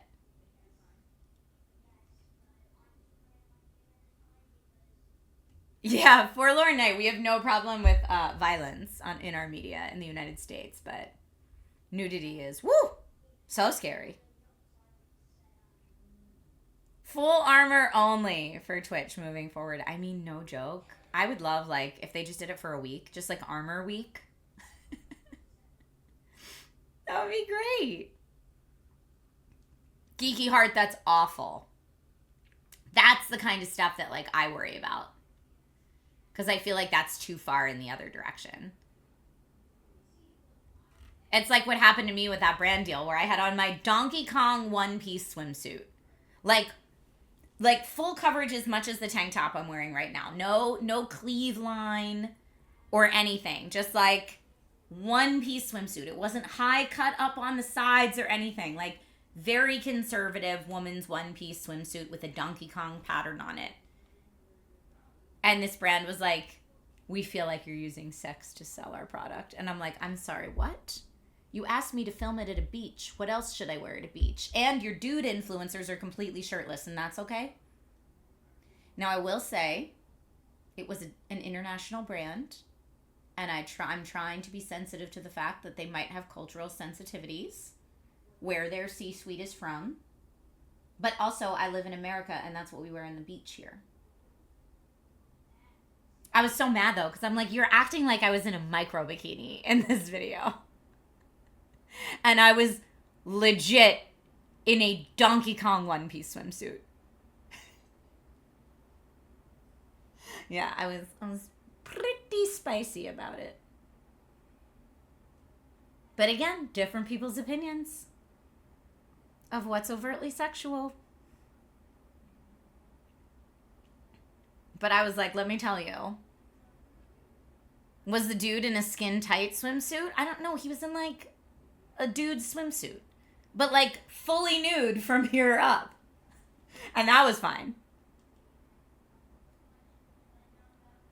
Oh, yeah, Sweet Cap, it's true. Alana and I have actually talked about it a bit offline. Did this ad make it out to the public? I had to reshoot some scenes.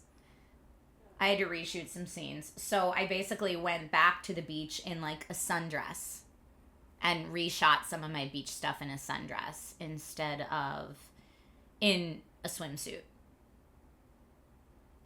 And that's how the ad finally got out there. There were still like 1 or 2 shots from far away of me in a swimsuit that made it into it. But yeah, I was angry in general. Geeky Heart says, I think your content is always tasteful and well thought out. Thank you. I try really hard. But yeah, I was like, the 1930s swimsuits, I was like, do I need to go out and buy like a, it comes down to my knees and like full sleeves? Or, like, am I supposed to be in, like, a full parka on the beach in 90-degree weather? Like, what are you comfortable with me wearing, I guess? I was so spicy about it.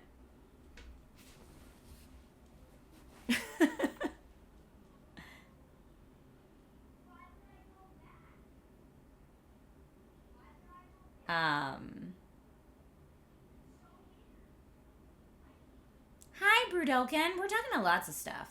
Twitch terms of service we were talking about right now.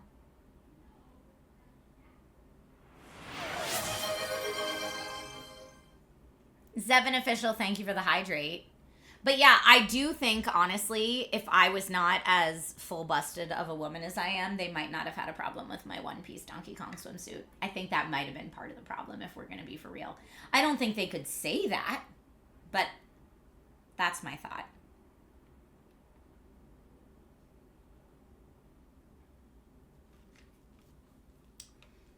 And the sad part was the person from the company that had to, like, tell me this was another woman, and I know that she felt very uncomfortable having to tell me what her bosses said as well. It was just weird all around.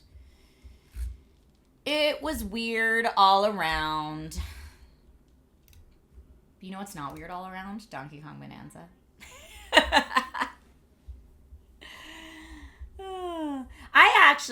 I would love America someday to get to the point where we can have like nude sunbathing beaches like they do in many parts of Europe.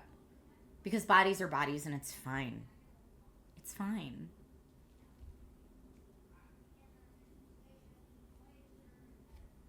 Maybe if the dude in the bathing suit had abs and was ripped and oiled up, they would have told him to reshoot. Maybe. I don't know. One of your confusions about terms of service rules is botting. I don't know what they consider the line, but like lurkers, for example, is borderline botting yet encouraged. You know, they keep being so shady about what the rules are on that. I mean, I think clearly if you get caught paying for view botting services, that's against terms of service, right? But if like a lot of your audience just watches while they're at work, like, that is beyond your control as the streamer. And so it doesn't make sense to get penalized for something like that. Or I know they've had a really hard time with people embedding streams onto websites that, like, you can't even see the player. So it's counting as views, even though the people on those websites don't even know that you are Twitch streaming. And, like, don't know that they're counting as a view or anything. But I think embedding on a site where people are actually watching it, like on TrishaHershberger.com, I have my Twitch stream embedded. So anyone that goes to my website can see my Twitch stream, but they're actually watching my Twitch stream just from my website. Like, I feel like there's a huge difference between that and embedding a teeny tiny microscopic player that no one can even see to a website that gets a lot of traffic just to boost views. Like, there's a difference there. But I don't know how Twitch can enforce that difference.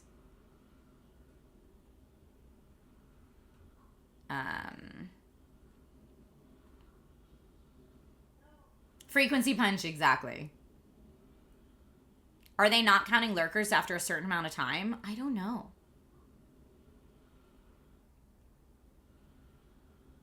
Geeky Heart says, same with Alienware Arena, where it's clear that it's a Twitch stream. Yeah, I think Alienware Arena is a great, like, people are there for gaming content, and they are seeing a gaming Twitch stream. To me, that completely makes sense. You can see the player, you can watch the stream, you can click on it, and it takes you to the Twitch stream. Like, that is very different. Brudokin says, I listen to Twitch at work for 6+ hours. I'm not engaging at all, and I'll go hours without paying attention. Is that botting? Is that human? I just feel like the line's too blurred. Yeah, I don't know what they do behind the scenes to track or not track that.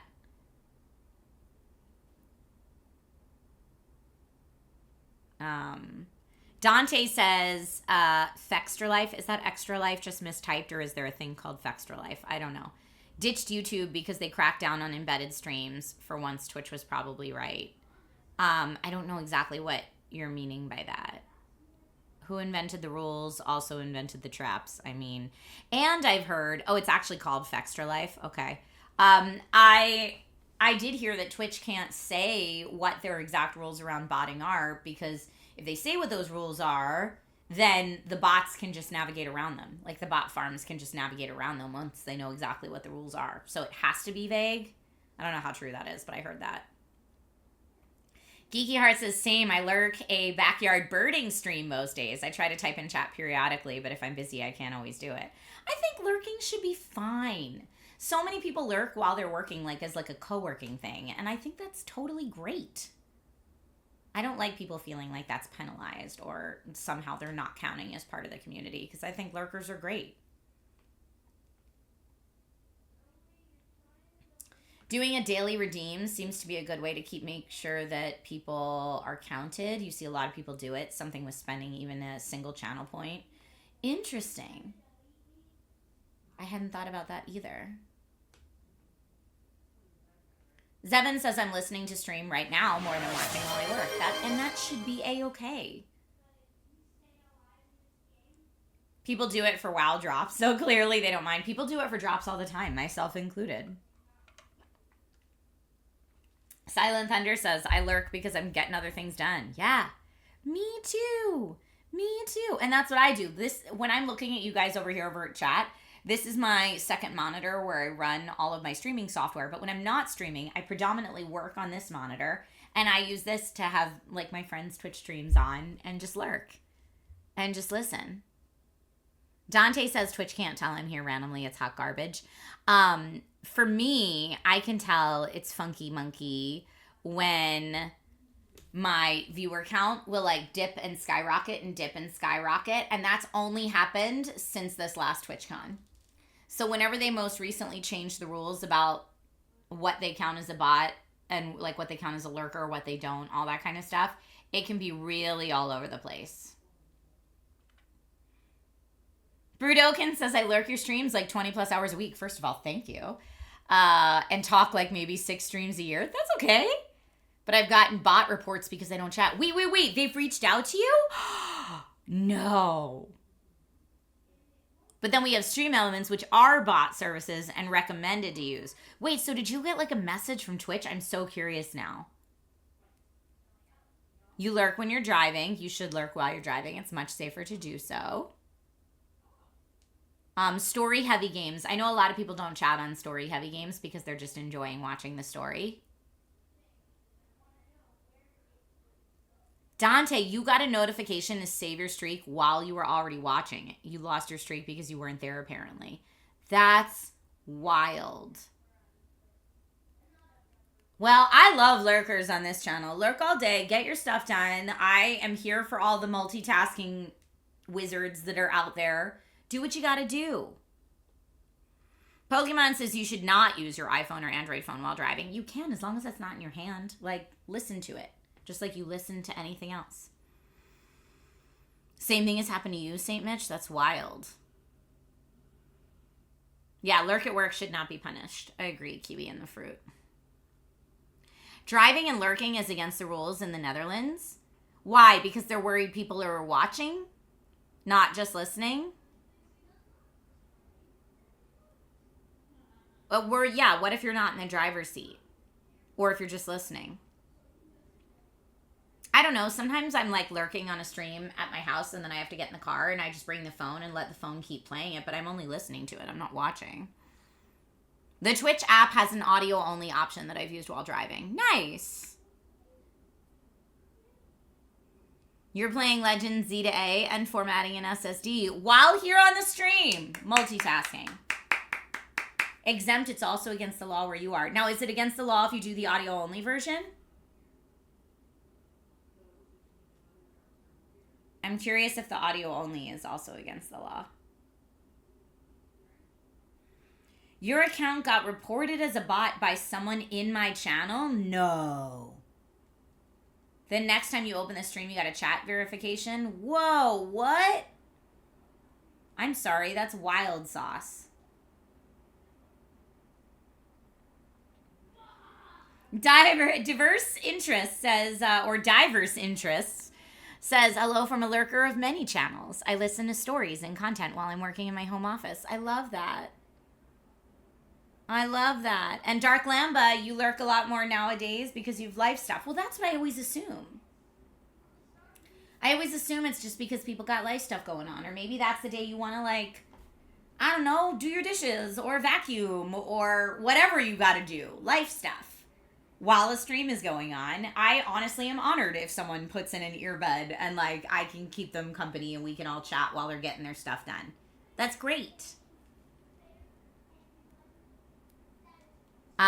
Exempt says it's against the law to use the mobile phone when driving for anything other than SAT NAV. Whoa. So you can't use it for audio podcasts or anything? It's nice to have company. I agree. You've fallen asleep on streams? Yep, I've fallen asleep watching friends' streams as well, just because I'm tired. You're playing EverQuest right now? I love that. Oh, satellite navigation. I see. So yeah, you can't use it to listen to podcasts.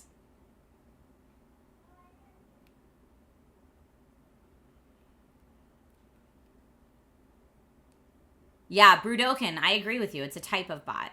And they don't make it very clear. I agree. And, like, sometimes I will, like, start listening to a friend streamer and then, like, Logan will need me for something and I'll have to leave the room and I'll leave the stream playing. I'll have to, like, leave the room and go help Logan with something and then I'll come back. I do that sometimes.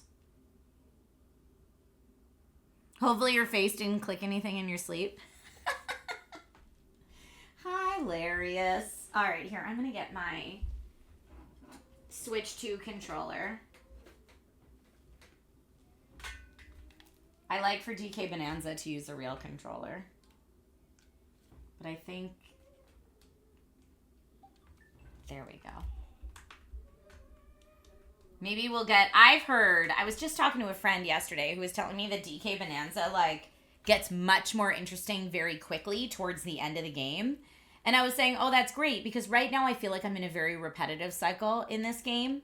And it's made me put it down for a while, honestly. But I'm glad to hear that, like, you hit a point where, like, the story really grabs you. And so I'm excited to get to that. I'm like, maybe we'll get to that today. In fact, that would be great.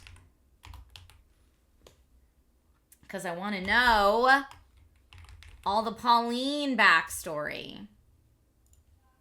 And right now I feel like I'm just in a cycle of smashing things and getting collectibles. Smashing things, getting collectibles. I'm like, all right.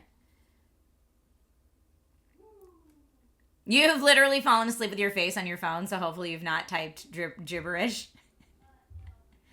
The driver may not be distracted when driving. Pretty simple and narrow rule to obey. I think so too. Yeah, my question when you said like you can't do that is like a lot of times I will start an audiobook or start a podcast before I pull out of my driveway. So like the car's still parked. I'll start listening to something and then I'm not touching my phone. It's nowhere near my hands. It's like in a cup holder or something elsewhere. It's just plugged into my phone system. But then I'm listening to that thing while I'm driving. And so when you were like, your phone can't be used for anything other than navigation, I was curious if like what I use my phone for would also be illegal. Some people told you if you watch with audio muted, you're not counted as a viewer, but AI disproved that. Oh yeah, I remember when there was conversation around that too.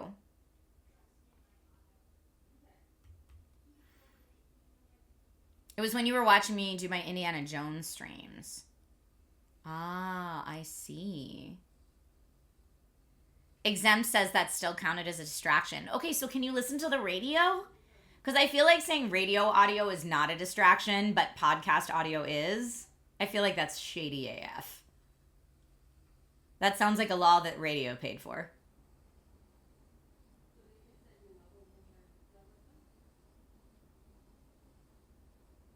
Some radio stations only. Okay, this definitely sounds like those radio stations paid for this law. You'll fall asleep if you don't have something to listen to in the car? Yeah, that sounds like some corrupt radio station's bananas business law.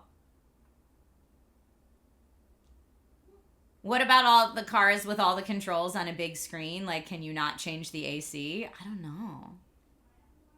They have to follow rules that will not relax the driver but keep them alert? Whoa. So I in my mind now, it's like all EDM. The radio stations that are allowed are all EDM all the time just to keep you like jazzed while you're driving. Nothing relaxing. Morgan says in Norway, it's the handling of the phone that's illegal. That's the same thing in California. It's the handling of the phone. You cannot touch your phone while you're driving. So like if I turn on my podcast and then put it somewhere else for the remainder of my drive, that is fine. But touching my phone, even if it's for navigation, no touchy the phone whilst driving, which to me makes sense. Cops have a beats per minute detector to see if the music is fast enough to keep you awake. That's hilarious. All right, I am logging into my stuff. Similar in the UK, if the keys are even in the ignition, the police can pull you up on it. Whoa! Start that podcast before you put the keys in the ignition. Holy cannolis. I mean, people should not be texting and driving. That is definitely something I think we can all get behind, right? Like, don't be distracted on your phone while you're driving. That's dangerous for everybody. Here in Tennessee, it's a hands-off law and an extra high fine if you get caught in a school zone with it. That totally makes sense. So don't watch stream while driving. No, listen. Audio only whilst driving. No watchy. Because your eyes should not be distracted. If you are the driver...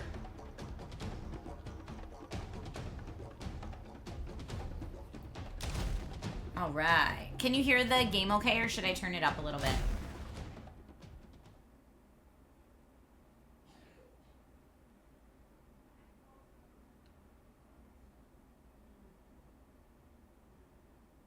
You love the drum beat? Me too. Sounds check clean. Okay. Oh yeah, we're doing the freezer layer. I went back to do the freezer layer because we hadn't done it yet.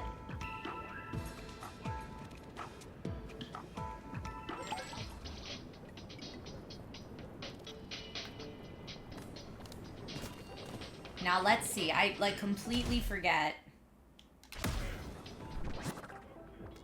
what I was doing on this island. So let's look. I think it's all like ice cream and stuff, right? Oh, and it's the zebras. I need the zebra power so I can walk over the ice. So that's what we're trying to do next. Chocolate lava cake is where I am now. And I can teleport. And right here, I've got to find the elder. So that's what we're trying to do now. Okay. So I'm on a chocolate lava cake. The chocolate lava is molten hot. What's this guy say? You can find him in Cantor Creamery. Just climb the molten choco waterfall. Oh yeah, no big deal. Just climb that waterfall. I guess I could use my ostrich fly powers, but... Molten hot chocolate makes for molten hot choco banana. Mmm, the banana. Is there a banana in here? Oh, I don't want to dig too deep and then end up in the lava. Oh, there's a banana in there. How do I get it? Okay, how do I get that without getting my booty hurt? Can I... If I throw this in the lava... No. No. Alright, let's think about this.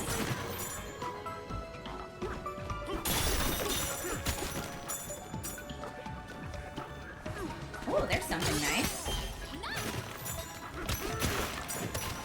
Uh-oh. I'm concerned about how deep I've dug. We're gonna find a Balrog soon, y'all. Oh, nice. Oh. Fossils and bananas everywhere. I gotta be real careful, though. Yeah, that's the molten chocolate bit one. Okay, where was the fossil? Oh, there's a thing over there. That's not a fossil. Whoop! Yikes spikes. Fossil here. Nice! Watch out above you, bruh. Okay, I feel like... Nope, wrong button. Ah, okay. Ah, I thought maybe I could grab the ice and bring it over here, but this isn't ice. Oh, sorry. Hold up. I'm trying to, like... Alright, that's not it, clearly.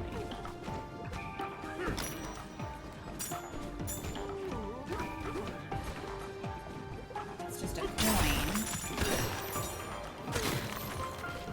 There is a fossil, it looks like, in here. Ooh. Oops, this is the back. You can't read the back of the sign. Okay. Introducing our latest frozen treat, the Vanilla Volcano. This is a volcano of vanilla ice cream, steam infused with chocolate mud. It's an amazing eruption of sensations, both freezing cold and molten hot. Don't blow your stack, bruh. We've got them in stock. I'm craving one myself. Okay. Okay, great. So if I can get the ice... Oh, we got another one over here.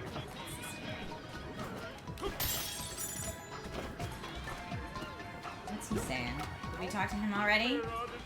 Find Cantor Creamery. Yes, we did talk to him already.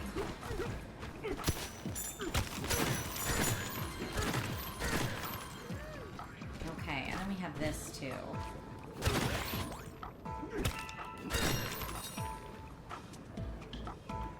That doesn't help me get anything. Alright. The frozen thing must be how I get the banana, but I don't know how I get another one.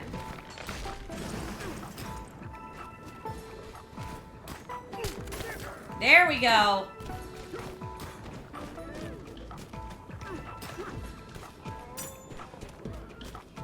Will this work? Give me that banana! Yes!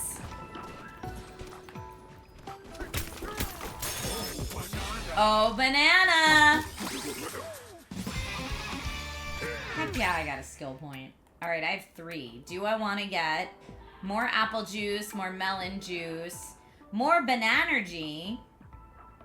That could be very important. Drum beat reduces the amount of time you have to drum beat.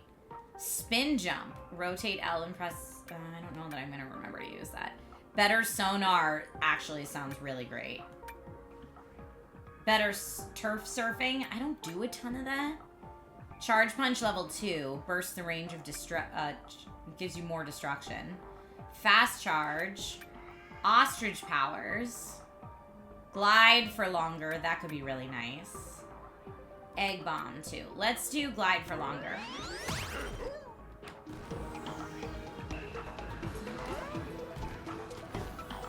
Okay.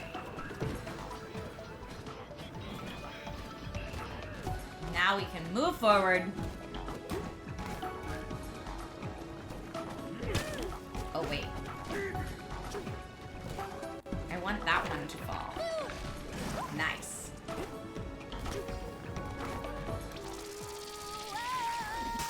Sing it, girl. Howdy, Johnson. How are you?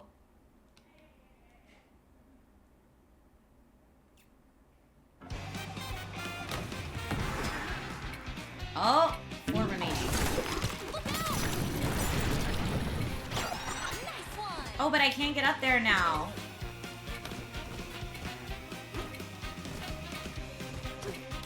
Oh, I can. Okay.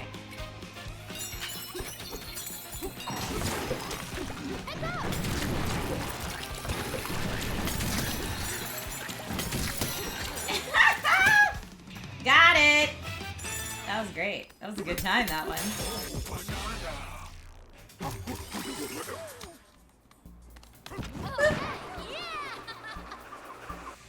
Oh, banana. I'm doing great, Johnson. Thank you for asking. What an adventure! Look out! What an adventure.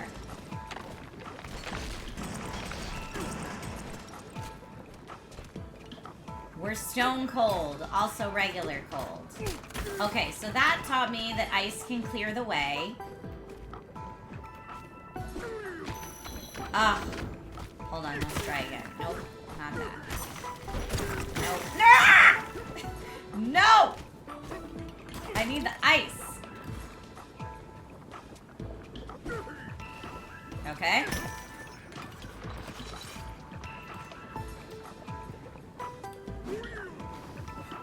Is that gonna be enough? Let's see. Whee! Nope! I burnt my buns. Whoa! What does it want me to throw? Oh. Focus. Maybe there?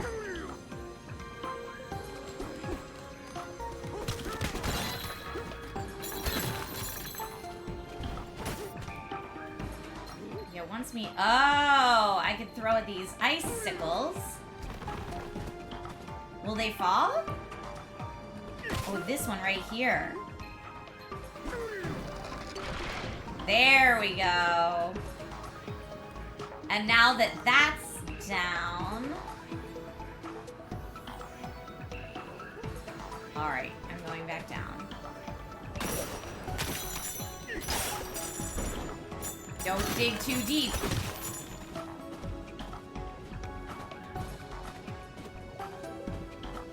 Alright.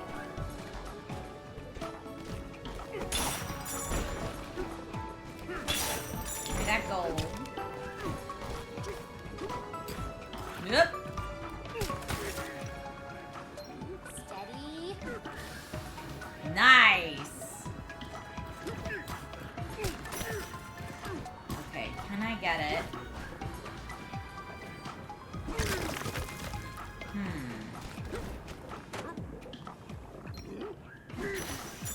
Better? Almost. Let's see if we can make that. Not quite. A little bit more ice.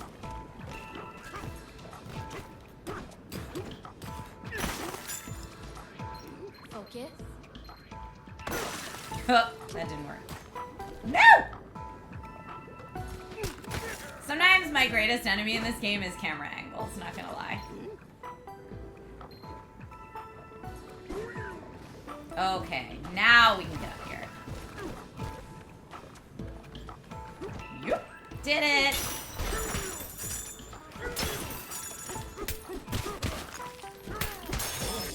Banana. In the village. Is that the elder? It's a disaster, bruh. I like how he's so cold. Okay, we will talk to the elder in a second. Can you turf surf with ice on lava? Oh, that might have been a faster way to do that. Yeah. Uh-oh.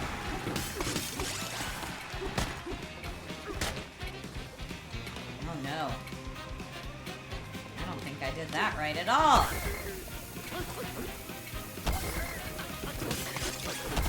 Oh, oh no.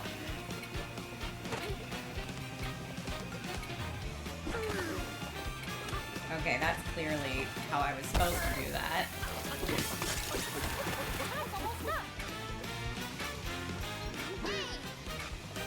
Oh, this one's hard. I'm gonna retry it one more time, but I don't know. I guess I don't have to get to each part. I just need to hit them by throwing it, maybe. Hold on. Focus. Oh, didn't hit him. This strategy is not working out. Okay, that one worked. But then how do I get there? I could try your turfing. Turf surfing, I mean. Okay, well, turf surfing does not work in lava because it melts it too fast. Alright, I'm gonna have to think about that.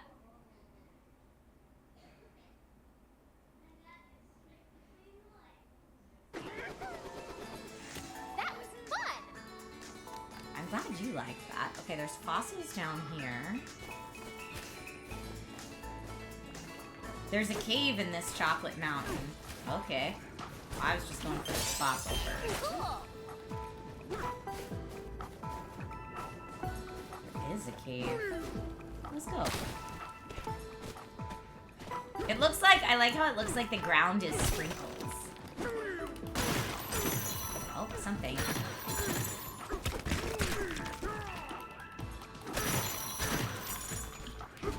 What's that arrow it's showing me?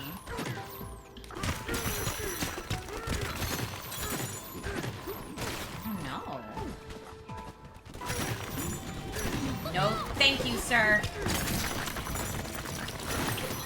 Nice one.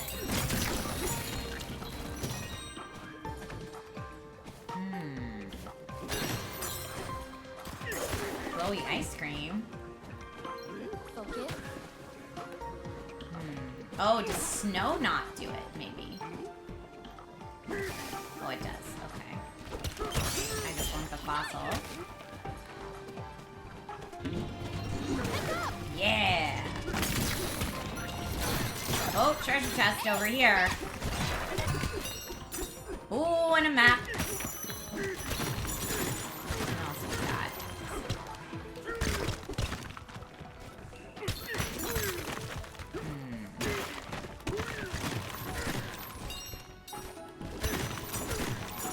I think I just upgraded my sonar, so I'm trying to... So I could get up there. There is something else over here, if I can...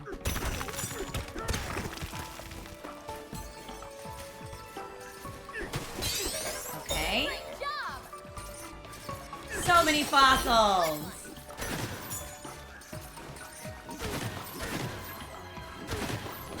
More over here.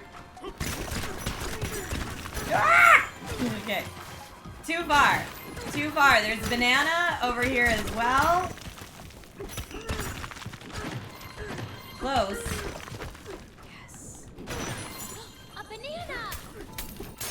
Got the banana. Oh, it's Let's go through this tunnel. I feel like I'm doing this whole section backwards, but that's okay.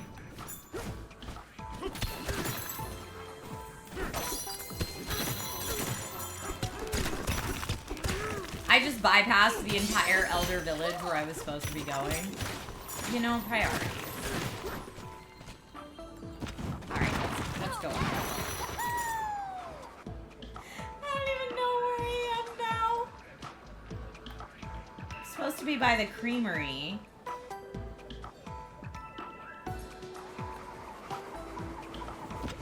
Alright, let's find the Elder. Where is he? Where did I end up? I'm there. Elder is... Oh, okay. I'm not terribly far off from the Elder. There he is. I just got distracted by underground activities, like you do. This will take you off to the cool... Okay, I'm gonna wait a second on that. Stop getting distracted, Trisha. Say hi to our Elder, bruh. Oh, man. Is Pauline gonna sing for him? Okay, hold up. Looks like I could buy things. This at the stuff shop. I don't know that I want any of this right now. No, I don't want anything from the stuff shop. I like to spend all my fossils on clothes. What's this? Village frozen treat shop. A banana? All out of bananas. Recipe. Frozen choco bananas. But okay, they don't have them right now. Let's go shopping for clothes. Because I have a feeling both Donkey Kong and Pauline are really cold. Does DK have an assist mode the way Odyssey did? Pauline is kind of like who you'd have the little kid play as in this game.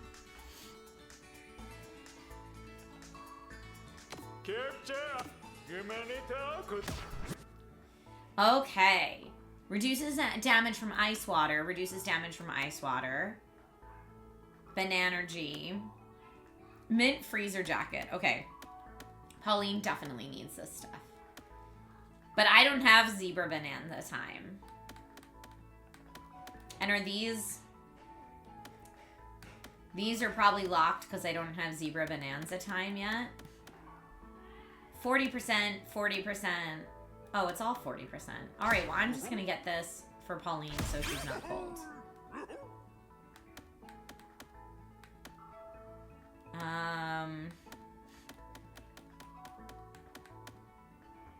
Dig it, necrochoof restores your burn energy as soon as you destroy terrain. Oh, let's get that. Okay, let's go change our clothes now. We got new clothes. Changing.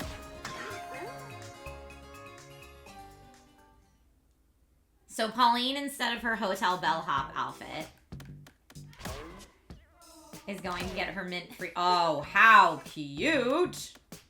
Battle bow tie. Restores burn energy as I defeat enemies. But this is as I destroy terrain. I think that's the move right now. And my hot pink breeches, poison breeches, traction breeches, swimming breeches. There's nothing that like saves me from lava. Dark blue increases my speed in mud and fresh snow. That might be good right now. We're gonna go to dark blue. Okay. Yeah, looking good.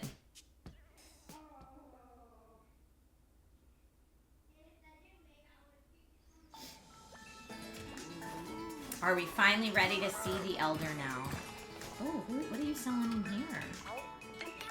Chip exchange. Banana for 20 chips. No.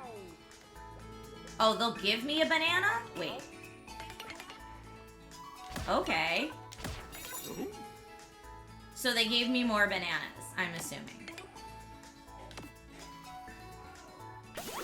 Thank you. Freezer chip exchange. I'll take more bananas. Can I do it again? So it's 170. 30 chips and 100. Wait, should I have been doing this all game? Am I like way under leveled because I should have just been changing in my... Are chips good for anything else? Now I'm like, oh man. Should I have all these like way leveled up? What's this say? Saga of the Exploratone, verse 6. The stripy zebras gave us a warm welcome to their cold abode. The sweets artisan in training invited us to a tasting of experimental delicacies. Of all of it, the Choco Banana had the biggest impact on us. Our feedback was that it wasn't very sweet. They say they'll work on that. Okay. Alright, people who are farther along in this game than me, please let me know if I should be hoarding my chips or anything, or if I should just be trading them all in for bananas.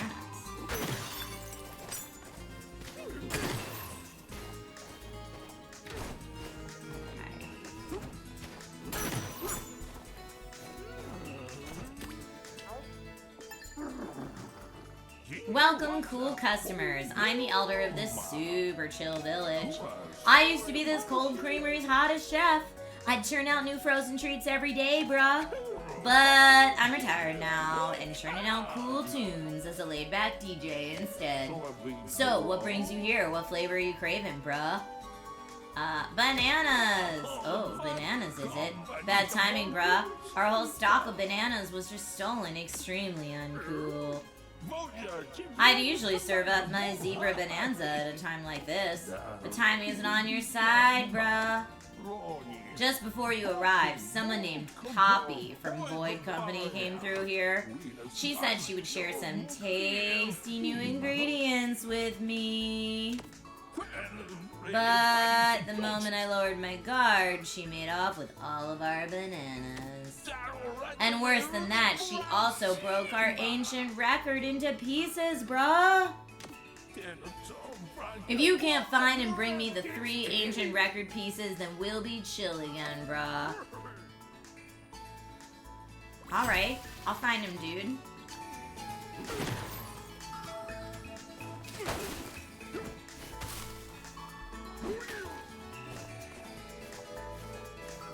I'm going down the side. See if we got anything. Oh, that takes us back into there. Alright, I've done that already. Record pieces, let's find them.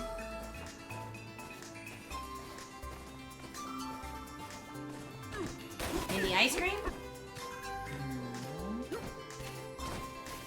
Oh, what's this say? Introducing our latest frozen treat, the Aurora Disco Deluxe. This frozen treat combines a total of 50 unique ingredients, each one sweeter than the last. Savor its many different colors, then savor its many different flavors. Ooh, ah, mmm. The 50th ingredient was passed down to us by the Elder, but it's a secret.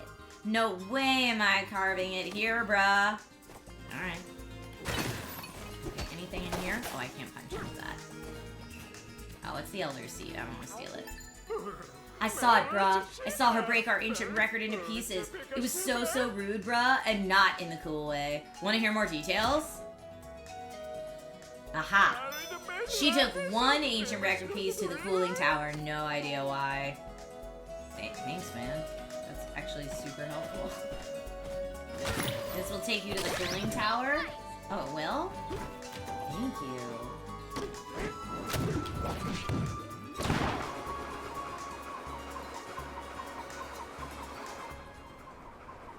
Oh, I don't know. Did I want to go all the way up there? Cooling tower entry? I mean, have I been up here before? Oh, I don't have the zebra power yet.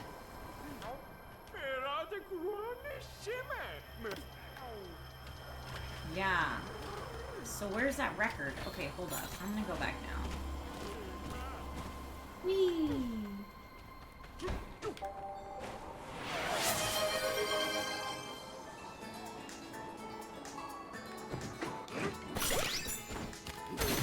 Okay. I'm just gonna go this way. Although there is something cool over there. The area is covered in chocolate lava. It's such a hassle, bruh. Maybe that ice maker can help. Alright.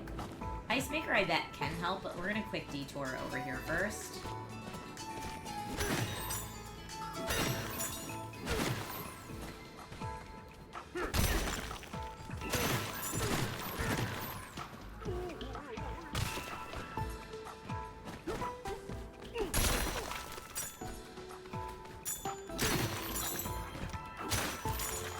Okay, there's a fossil somewhere up here. Right there. I need the fossil to go shopping, my dudes. Whoop. Nice. I knew you could do it, DK. I love how supportive she is. Okay. Whoa! Okay. Vibes here so chill, but it's still quite the thrill. Oh.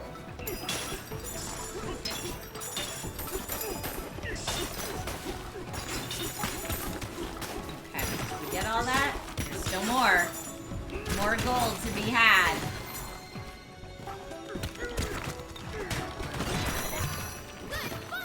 Good find.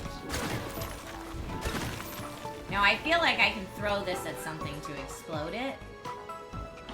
But I don't know what yet. Is there something... Because I can crawl through some of that, but this purple... I have to get up there to do it. What's this guy say? Hey there, big fella. You're pretty amazing, you know that? You smashed through 20,000 square meters of snow in this layer. It calls for a little reward. Have a celebratory banana. Thank you. Free banana? Yeah. Thank you for the posture check, Dime Detective.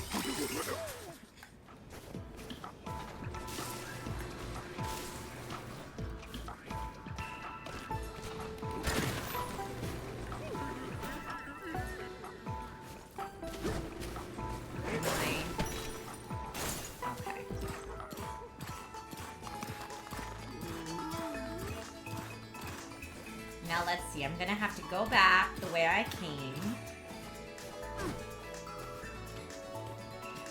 Down here. Let's see if I can, okay, I was going this way and getting super distracted, but let's talk to these dudes. Construction to clear this out. He's just gonna ask me to pay him. Rock on, man. Construction complete. Challenge accepted. Let's see if we can do this one.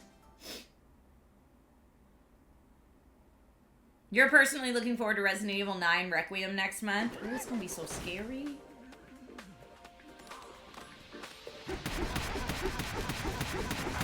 Ooh, look at that!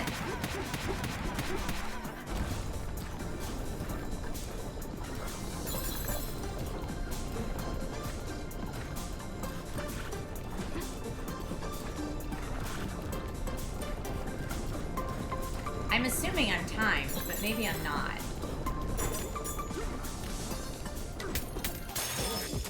Okay. Now, how much did I miss over there? Was there another banana? No, there was gold and coins, but it doesn't look like another banana.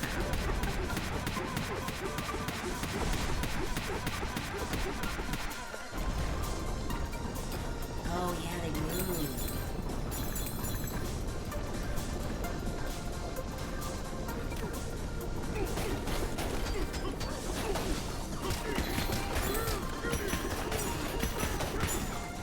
Okay.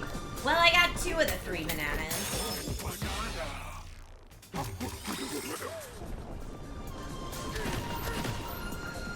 Where's the third one? Is it on top of this, maybe? Nope!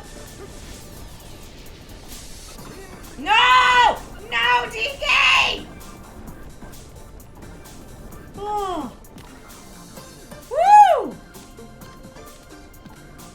hairy there for a second.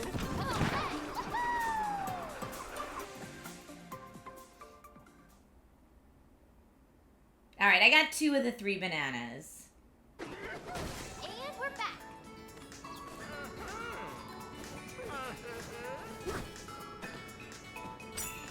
Okay, and this is where I got stuck before.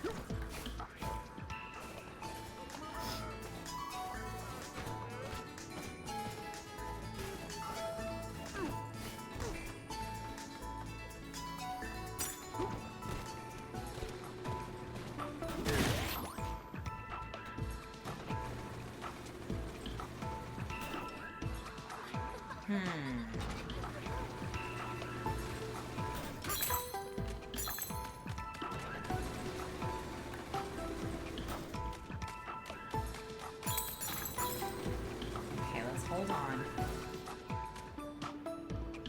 Get the coins going around here.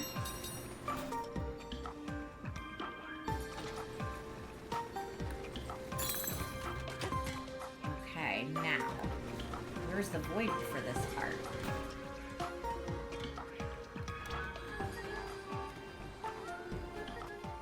It's got to be on top.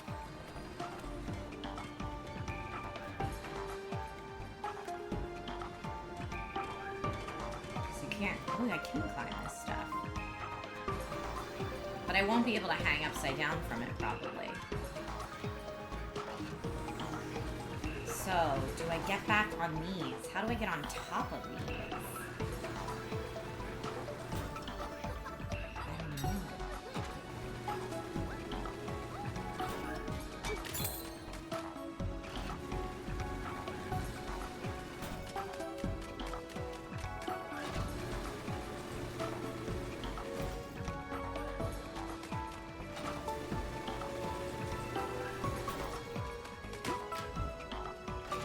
I'm back on here. Yeah, I don't know. I see it up there. But I need to, like, get on top of it. What's up, buddy? This truck just parked straight in front of our driveway where our car is. Okay. Well, as long as we don't need to go somewhere, that's okay, right? Yeah, but that's just not a very okay parking spot. Well, you're right. It's not a very okay parking space. How do you feel about going out to lunch maybe in a little bit? Would that be fun? No. No? I'm good. Okay, well, we're going to get hungry eventually, though, my guy. Can I play some co-op? You want to play co-op with me? Yeah. And I'm back. Parking crisis averted. It was not a big deal. It was a truck needed to, like, my neighbors are having construction, so they have one of those big, like, trash dumpsters out in front of their house so that all the deconstruction stuff can go in the dumpster. And the truck that's going to haul the dumpster away needed to get in position to haul the dumpster away. So they were asking if we could clear the area in front of our driveway so that they could get in, hook it up to tow it away. Not a big deal. I explained to Logan that this was like a temporary situation and the truck would only be there long enough to get the trash out. And then he was like, oh, that's cool. But Logan thought they were just blocking our driveway for the day and was very upset about it. And I'm like, yeah, not a big deal. They're going to be gone. It's very funny. Very, very funny to me. Welcome back, everybody. Welcome back. We're getting back into Donkey Kong Bananza. All right, someone had said, you think I could just climb up on it? Maybe I can climb on this? Maybe I could run over and jump to that? I don't know if I can. But I also don't know if I can... Maybe I can just...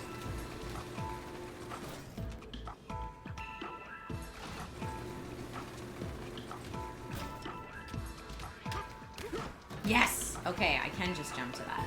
Then I can probably jump to over there if I wanted to, but let's see.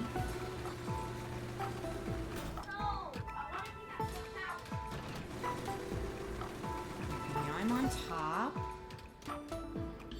Can I? Oh, I probably just could have climbed up there. Silly goose me.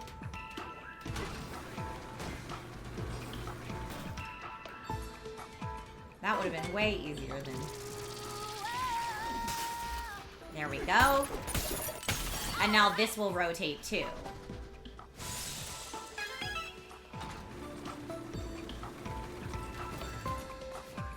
figure out whatever's happening here. Okay, don't fall through though, DK. Yeah, go get that record piece, man. Now I need to take it back. Okay, so I'm getting the record pieces out of order. Because I get easily distracted. Oh, here, wait, I'll put it in here. Okay. Two more.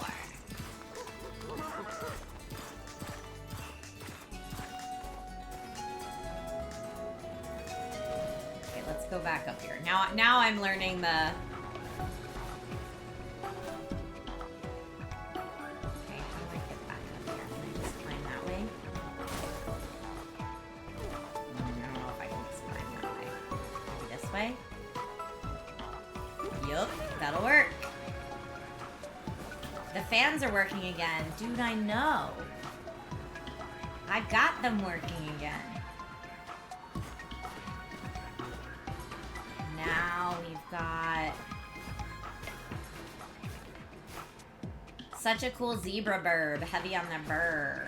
Alright, how do I get down there? That's what I gotta figure out. I could probably ostrich power and glide down there, but I don't know how I'd get it back. And I can't zebra up to there yet because I don't have it. So...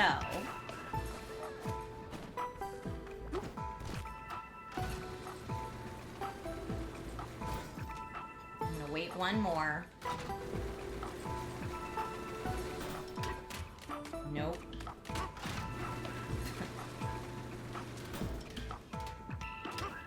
Yes. No! Well, that was not it. Alright, let's see. Maybe this, though? Okay, that takes me back up here. Where did I fall down from? I remember being here before. Now I'm just confused as to where I am, though.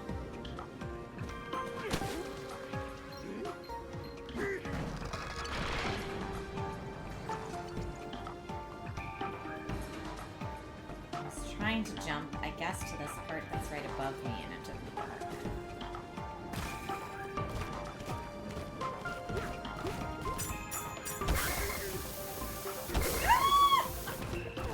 Sorry. Lasercorn is playing Minecraft right now, which probably means Lasercorn's son is playing Minecraft right now.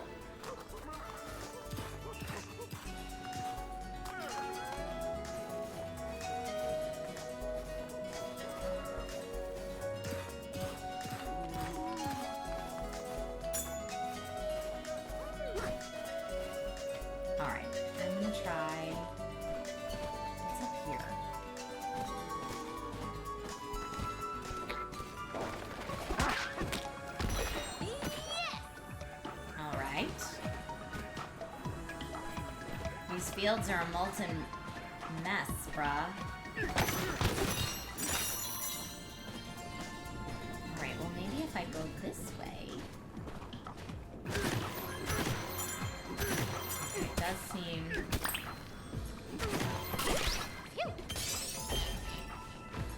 I got that. Let's climb out.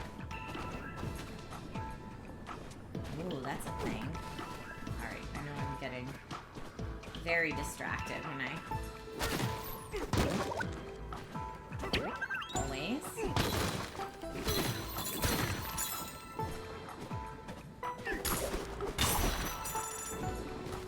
Alright, let me go down here, because this seems like it's okay to walk on, but I need something snowy. Hey, my snowy dude, can you come over here by the lava, please? Ugh. That's not what I wanted to do at all!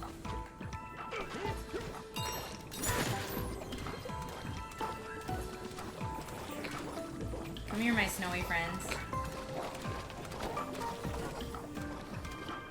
Come on.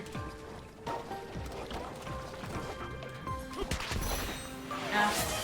I guess I need to punch them right into that.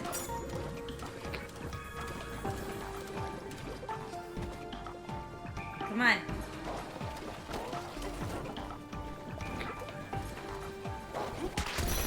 Ah, that didn't work either. Okay, so we still have that. Where do I get the ice to throw on it, though?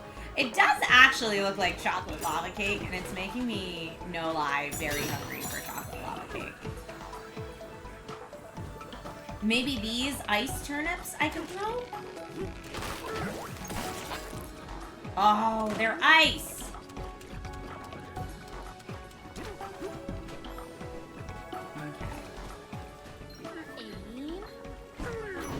Nice. And we're in. How many hours in is this? I mean, I've been a bit of a completionist, so I don't know exactly how many hours, but I'm not moving through the game fast, is what I will say. I'm definitely taking my time and trying to get stuff.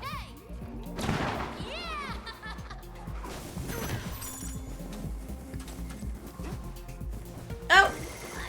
Oh no.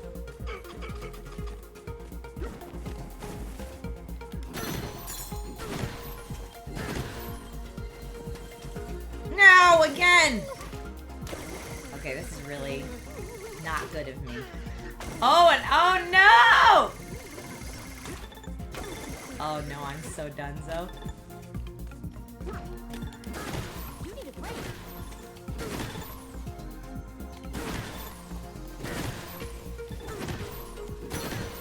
I need to take my time, is what I need to do. Okay. This looks like a dead end.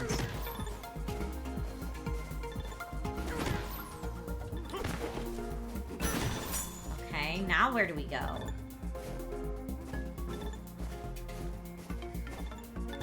You okay? None of this looks alright, man.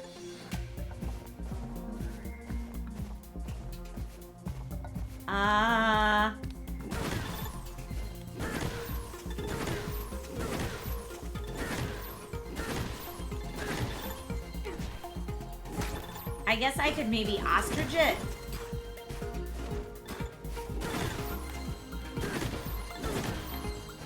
Or maybe I got turned around. And like, this is the way you're supposed to go? Okay, maybe that's it. Maybe I just got turned around.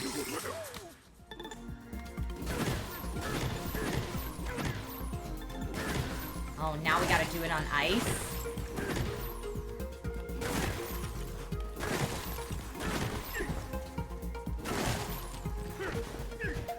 Okay. Ah! Slow and steady on the ice.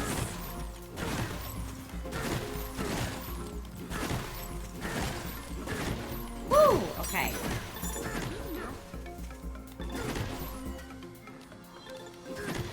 Oh no. Oh no!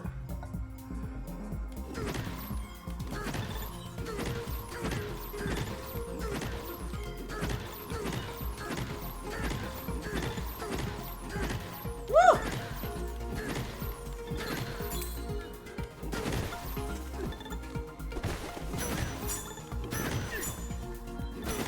Now where to? Ah! Okay, hold up. That's where we gotta go next.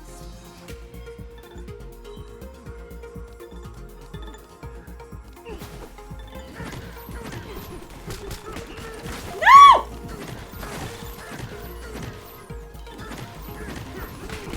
No!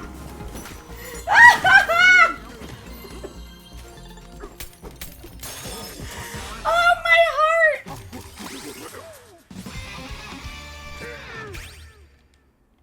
Yikes. I need more skill points, I know.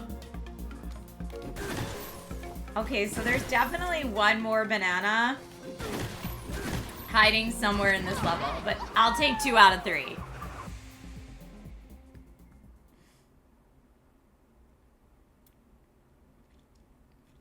And we're back. And we're back. Okay. My chocolate lava cake. But ultimately, we're trying to get the record pieces, right? Nice one. So, I think I need to grab the ice turnips. Wait a second, I saw a fossil.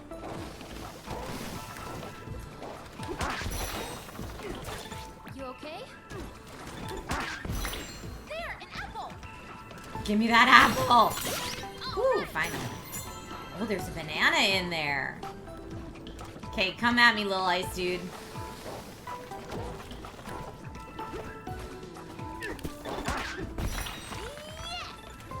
Yeah, give me all this. Hey, a banana. Got the banana. Without getting roasty toasted by all the lava. Okay.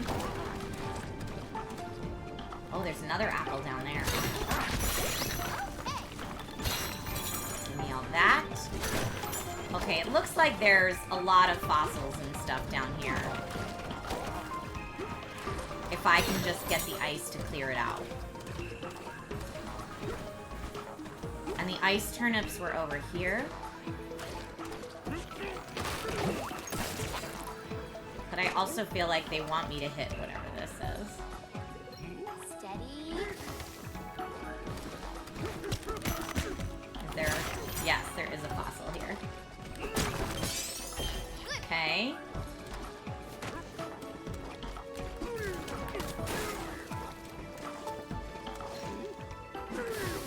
Nice.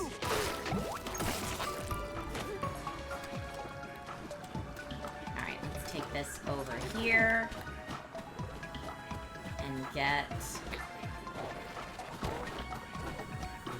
No patience for that fella. Aim. Nice. Now I'm just gonna wait till it comes around again. When did I build my PCs? I mean, I've built many PCs over the years, but this one right here was the last year. And my build before that was my streaming PC that I used forever, was 2019. Oh, nice. Ooh, that was a hard to find fossil too. Those rare fossils are real good. Okay. Now I need more of those ice cubes. Wait a second, here's a save point. Okay. What you gonna tell me, man? You need something? Purple metal. Oh, that stuff. So there's a record piece up there, too. Alright.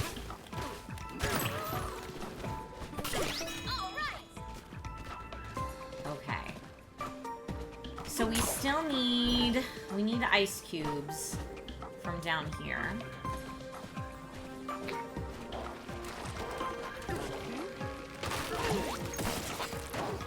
me the ice. And I'm gonna take this over to where the other record piece is, which is down here. I'm getting so turned around, but this is where I need to go.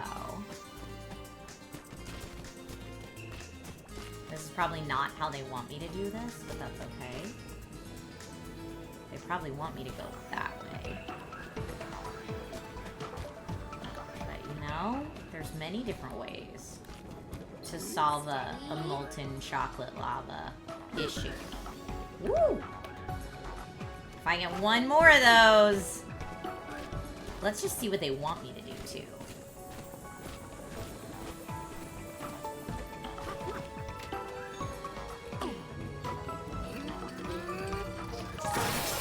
Oh yeah, they wanted me to use this ice machine. And then it looks like we have a little ice volcano.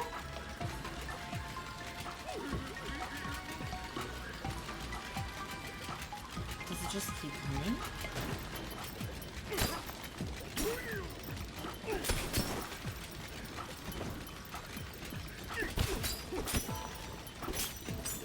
Okay, yeah. That's it. I wanted to go that way. This is great. Yes! Ice machine! Thanks, ice machine. But now how do I get it back? Oh, okay. I didn't think I'd be able to climb up that, but clearly I can. I did it! Happy Sunday, cracking down.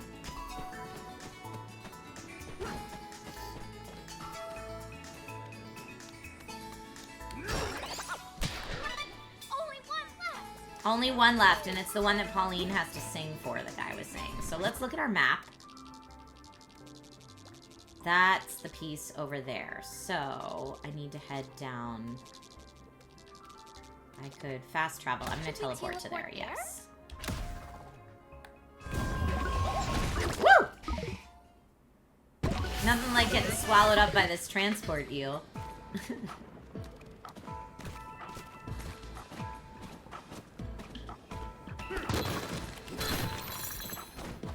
Okay. How do we get over there? I think that's where I fell before. So let's see if I can... Aim. Nope.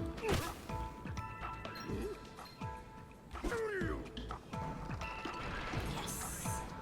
Well, that would help over there, but it doesn't really help here. Is there another one here?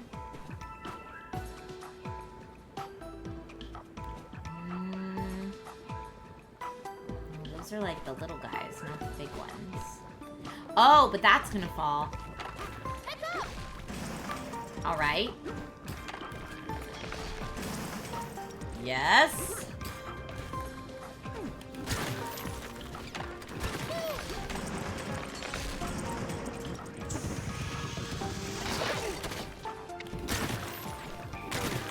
Alright, we already got that one. That thing is very scary.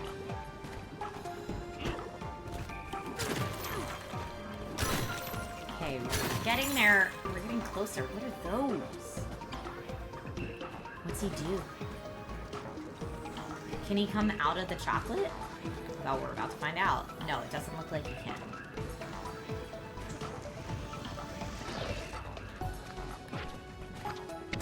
But I guess if I needed ice, I don't want the lava, but if I did need it, I'm just moving through. But I probably need the ice to get through here, unless... Oh, I can throw stuff. Okay, give me that. Focus. Nice! I got another one here. Yes! We got apple! Oh, hold on, there's stuff to collect over here. In there. Can I steal some of this ice?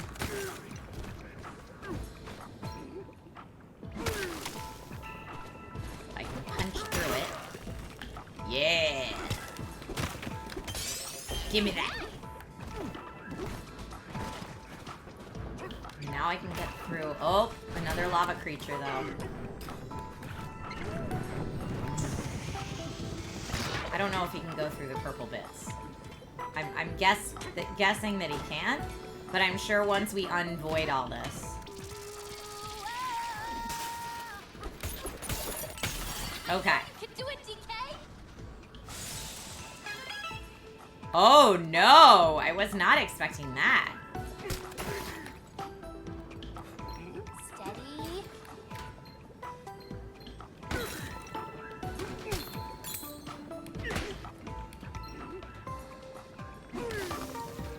Okay, give me that. Good one. Now let's get some more of this ice.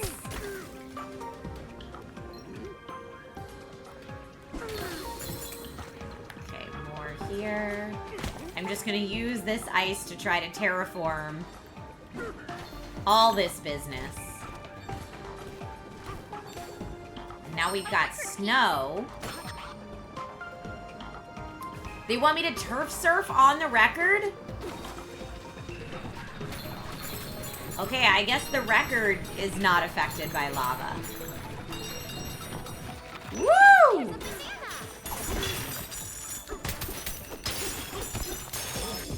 Got it.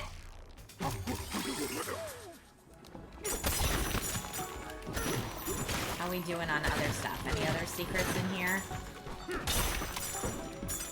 Let's pick this back up. Will they let me use a barrel with it? They will.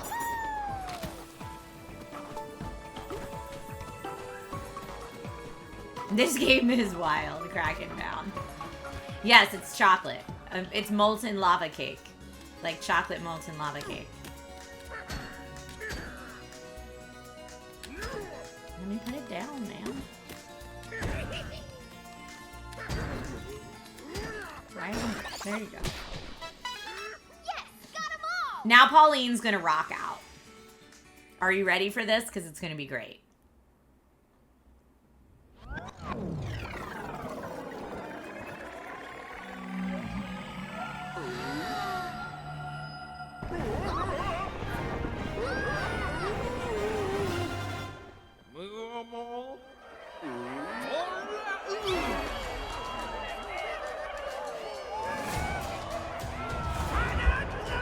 Bananza!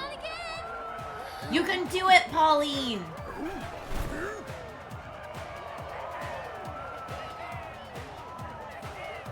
Okay, drum beat.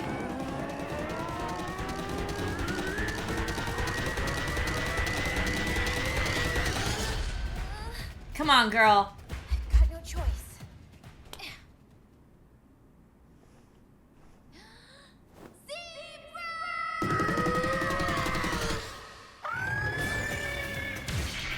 Zebra Bonanza.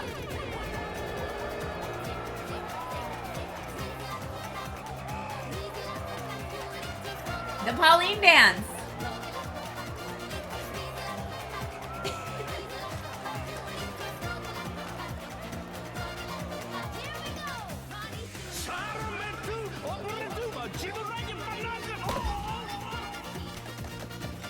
Now we can walk on ice where we couldn't before. Increased speed. Sprint right over any terrain. No sliding. Even over water.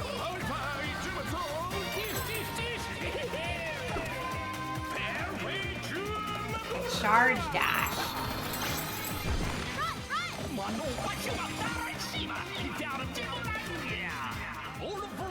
Zebra Bonanza is up on the menu and you're serving it up fast, bruh.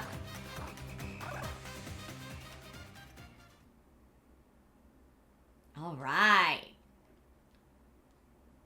We did it, DK. You got the Zebra Bonanza. Bravo! What a delectable performance. You have me wanting seconds. Now you can use Zebra Bonanza to cross crumbly crust bridges. Those sweet dreams of yours are within reach, bro. You just gotta hoof it fast. Thank you, Elder.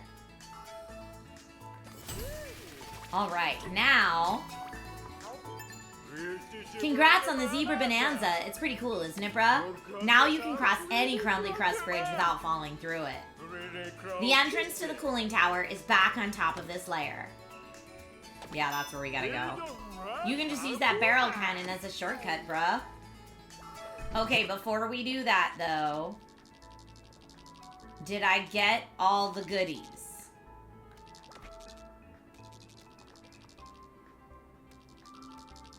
Alright, I think I actually did. The only thing here, and I'm just gonna look it up just because I don't know. Should I always change my chip exchange for bananas?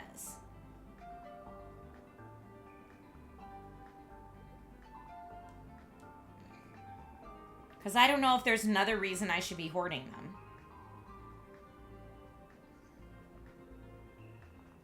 Um...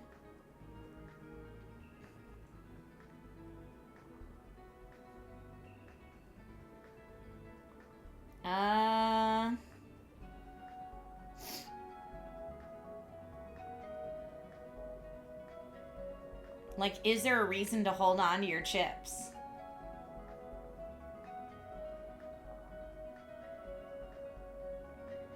Hoard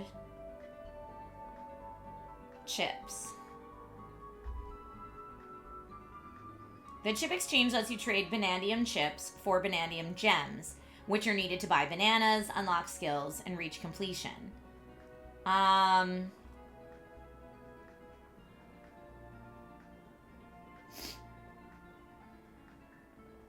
Chips and gold equal gems.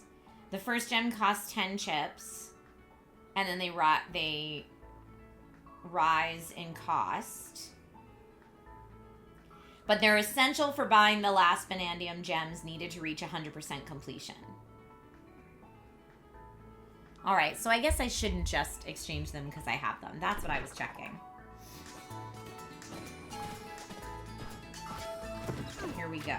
The barrel cannon will get us there fast. Going back up.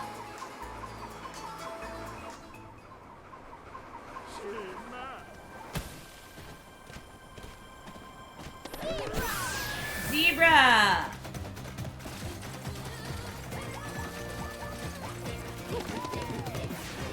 Woo! This is sabotage, bruh. It's a disaster. Someone's been blocking the airflow inside the cooling tower. We can't stop it. Please do something. Save us, bruh. There's an emergency entrance nearby. Just go up from here, bruh.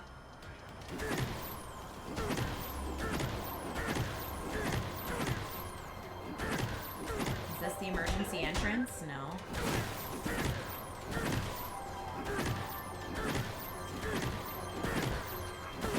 It does appear there's a fossil over here. Love me my fossils, so I'm just looking at what else is around.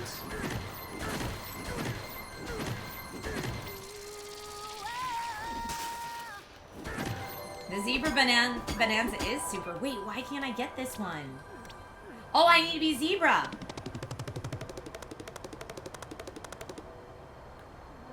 I need a little more. Let's definitely do that, though. That'll be our cheat sheet for later. Oh, there's a little house down there.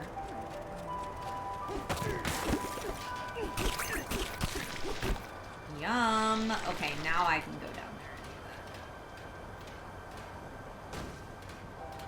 and do that. Nice. Zebra Bonanza Pop Party.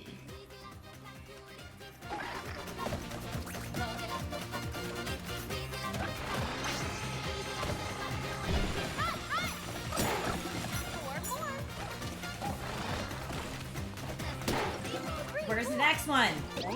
Oh, I see. I gotta keep moving. Where's the next one, though?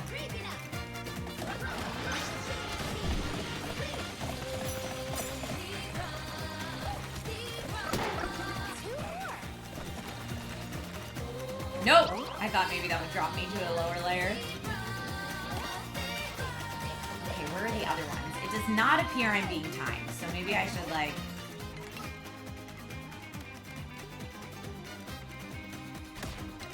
Crumbly crust is easily crossed, but only if your hoof stays on the gas. Okay, so I've got a big one over there, and one over there.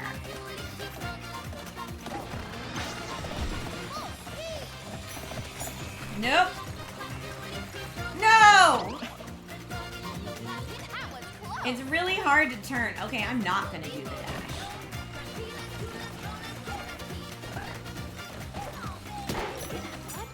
Okay, easier if I don't dash it.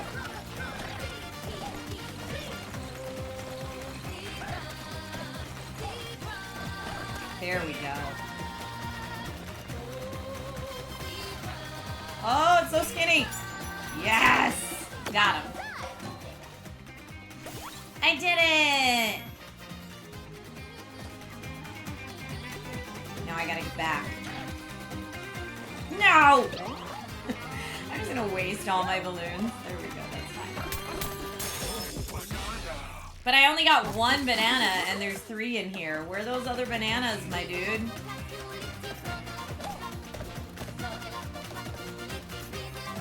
No, they're gonna be hiding. Is there one down there?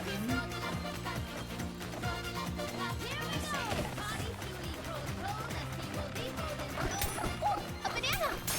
Yes! Now I'm gonna fall though. Okay. Oh, banana down there.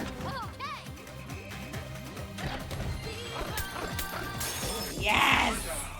I got all 3! Zebra Bananza skills are now available. Break Blast sends out a destructive shockwave when you break, suddenly tilting in the opposite direction. So let's see that again. That's pretty cool. Charge Dash level 1. Holding and releasing ZL will help you charge dashing for a little longer. Spin Slam. Perform a destructive spinning attack. Or Spin Shot. Let's do the breaking. Okay. And I guess I'll get melon juice. Okay. Cool. Now I can exit. I feel very accomplished now. Poggers! Thank you. Thank you, Johnson. And we're back. We're back, and we're very chilly. Alright, there's gold on this side. Okay. He said we have to go up to get to the secret entrance. Okay, zebra power.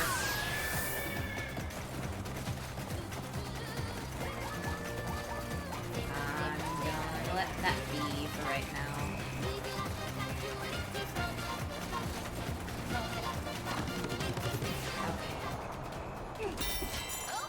Now we have that as a save point.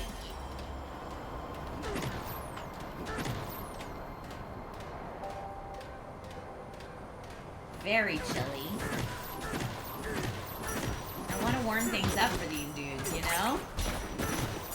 They deserve it.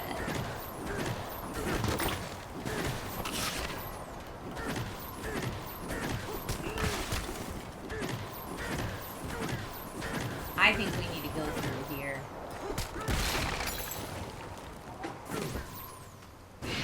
Okay, boss battle time.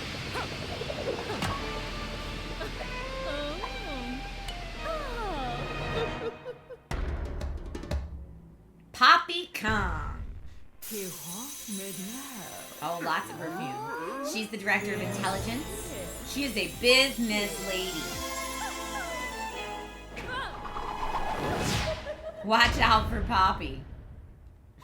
Whoa! She disappeared. She did disappear.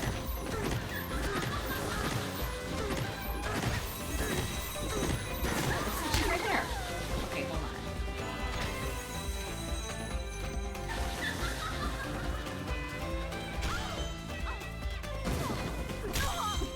Yeah, I gotta hit her when she runs into stuff. Now's your chance.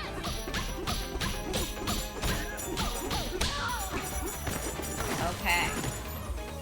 Bye.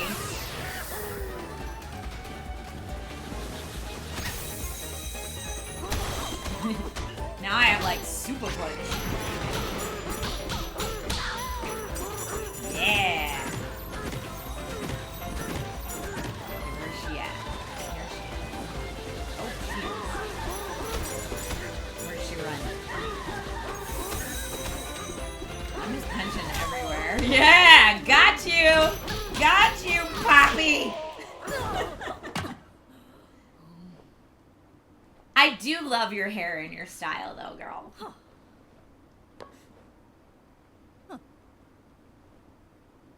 Something tells me she's not done yet. We finally stopped her. Did we? Okay. So my mission has failed. You saw right through my stealth perfume. I did not see that coming. Yes, darlings, you beat me fair and square, so I'll give you the key. Thank you. Don't fool yourself into thinking you can stop the president. He's relentless, and I'm not the only one standing in your way. You'll see that soon enough. Okay, turn in that key. Okay, is there anything else I want to get in this area? I mean, I feel like I should buy more stuff, but I'm just gonna go for it.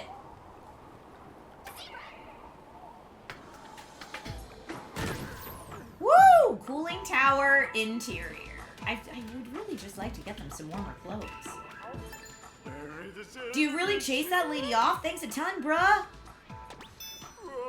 But we've got other problems, like that molten chocolate. It's too hot, and it's blocking the way to the lower tower.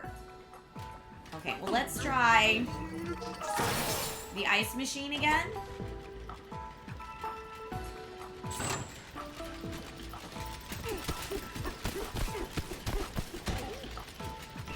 Because I don't know if I can pick this up, you know?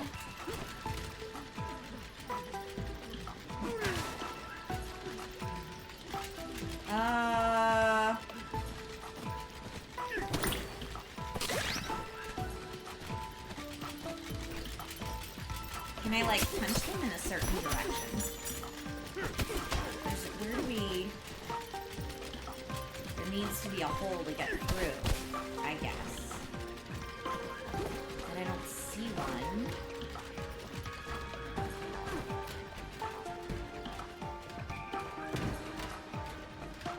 Yeah, I think I just gotta dig down.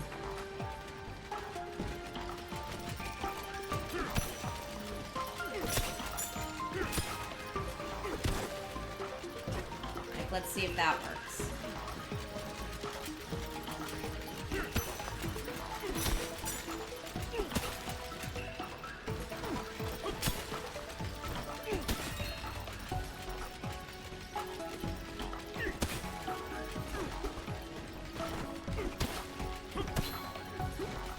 Come on, go.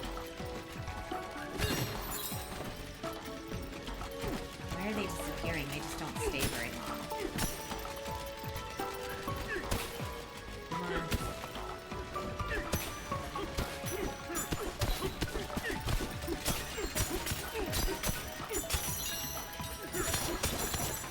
Is that working?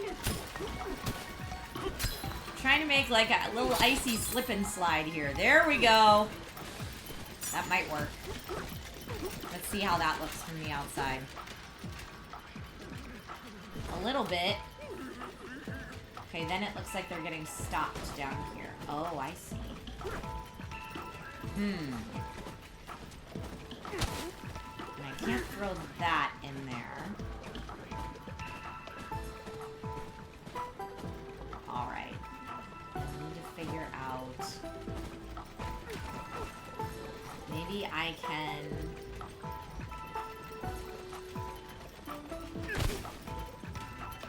Maybe I can get it to, like, a little... Does that let it throw it farther? A little bit. Alright, that wasn't the worst idea. It needs, like, a little... spout. Yeah, there we go.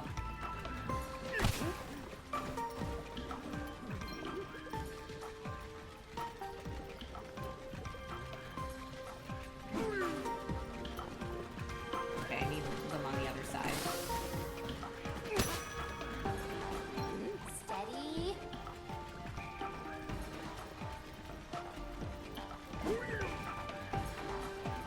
Now where are they going? Nope, still not great. I feel like I've now overcomplicated this.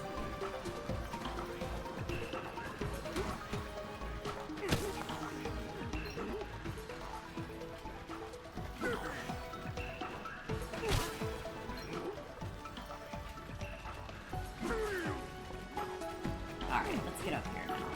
What's happening? I'm just falling apart there. So how can I...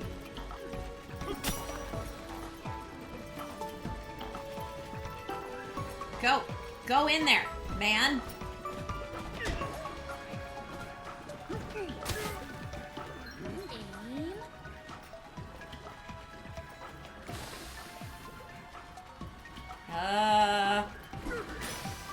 Nope, that's definitely not what I wanted to do.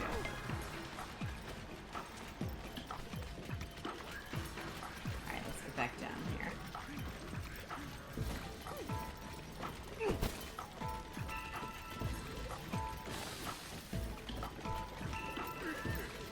Some of it's going in the right spot. That's enough, I think. Woo! Alright.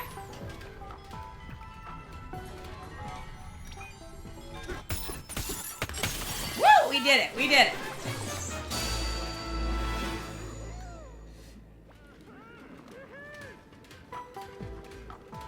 I just want to see if there's anything else. What do you need, man? Sure. Wow. Thank you for opening up a passage. There's a banana somewhere over here. But do I have ice to get into that banana?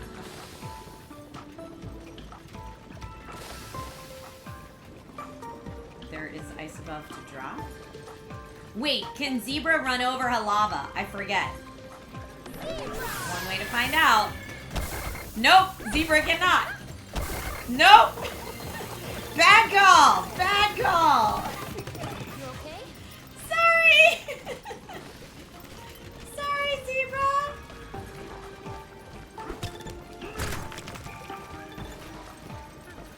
Go, ice, go.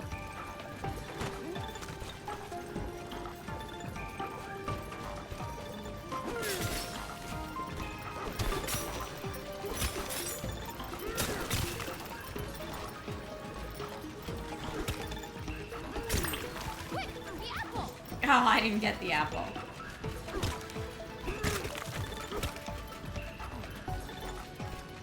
Some of them are going the right way, but not fast enough.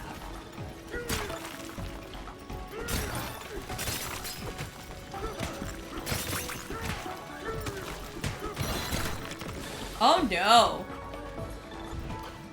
You know what? I guess. Sorry, DK! I thought I'd be fine under there, and I was not fine. Let's get going. All because I tried to get that banana.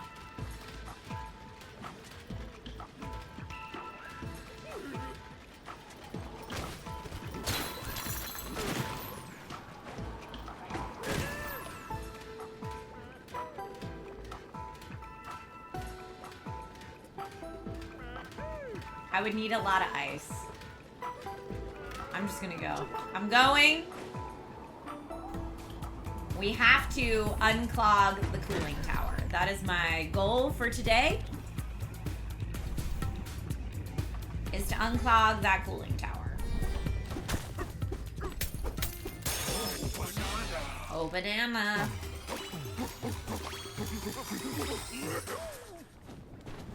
Alright, what are you gonna tell me, bruh? It's way too hot down here, bruh. If this keeps up, all of our frozen treats are gonna melt. Feels like a wild amount of heat is coming from that thing in the back. Okay. Alright. Now, I feel like I should turn into zebra. Oh! Nope!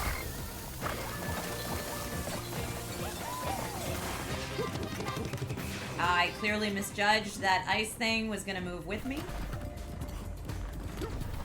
Had not encountered that before. Didn't know. You gonna tell me about a banana? Bruh, listen, I've got a hot scoop. There's a cave hidden under all of this molten chocolate, and a banana's sitting there. That hole is how you get in, but it's way too hot to get close, bruh. Oh, is that the banana I was desperately trying to get before? No, it's there. Yes. Alright, we'll work on that later. Thank you for putting that on my map, though. Let's go ahead and build a house. Yup. Comfy bed. Yes, please. It's our getaway. I'm on, so this is like Pauline and DK's origin story. This is well before, from what I understand, this is well before she becomes mayor of New Donk City. So this is like kind of preteen Pauline. DK. And yes, I'm in a dessert level where it's hot molten chocolate and stuff.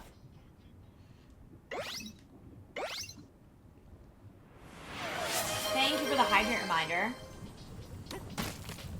Oh, I'm breaking my house.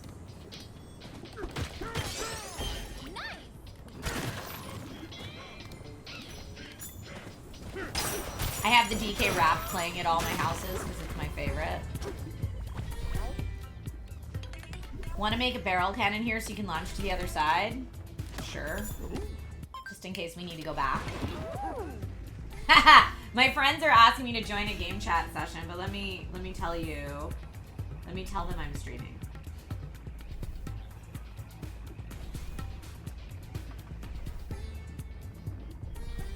Okay, I'm streaming right now, but later Logan will be on.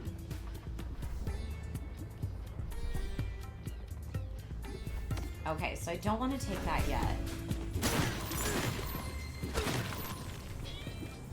Yeah, all the nerds with kids are trying to like play Minecraft together.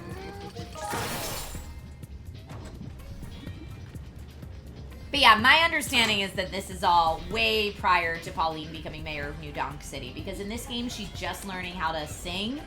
Like she's trying to get up her confidence and stuff. Okay, so there's ice up there. How do we get up there?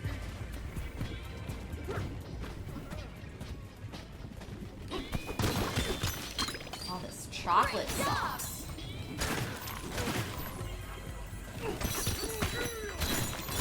Ooh, something in here though. Let's go get it. Fossils everywhere.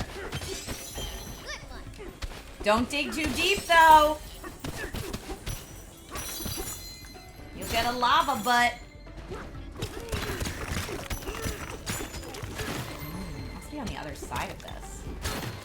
Okay, let's go up here. Ooh, hello.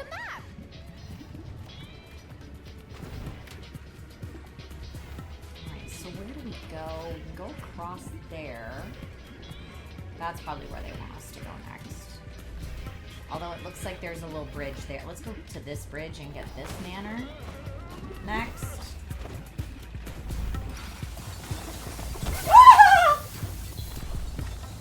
Oh, I should be zebraing. This is so silly of me. Why am I not zebraed?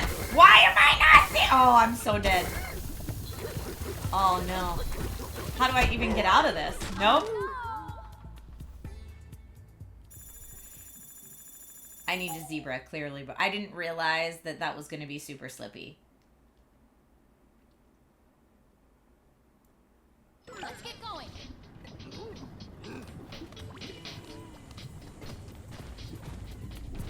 Okay. Watch your step, bruh. Okay. I'm going to try to zebra it this time.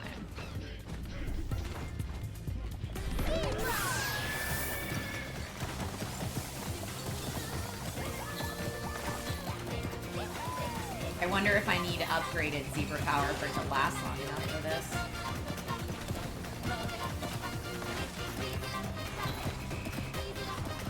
Woo!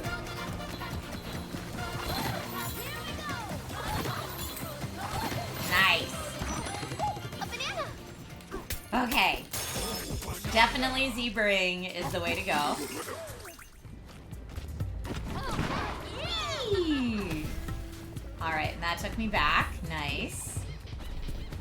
Now we've got to do it again. Watch your step. Woo! Wait, I fell through! Oh, no. So this packed snow that I was just on before this, you didn't fall through. But this is the ice where you do fall through.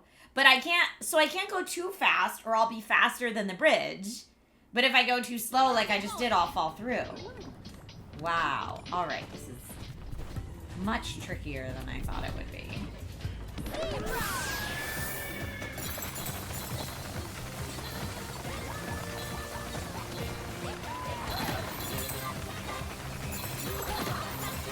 Stop. Woo! Okay. Oh, banana.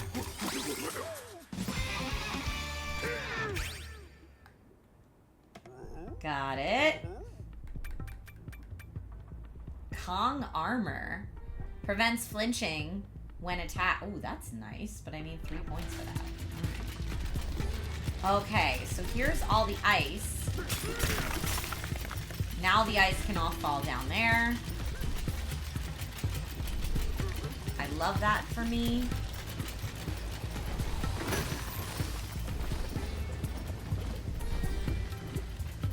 Okay.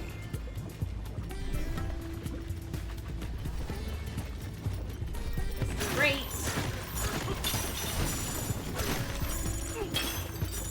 Oh.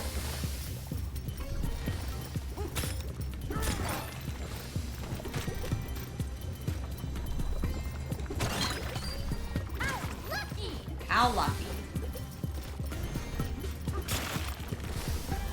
I'm just gonna have to do this like, oh. The ice is going down the hill. Do I need to like make a ramp?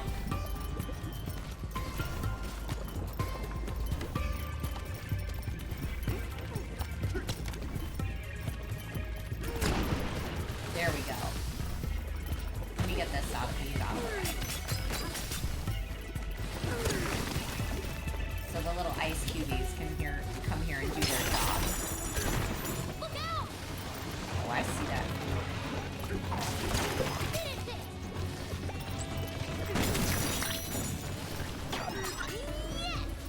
Okay, still going. Trying to tread carefully.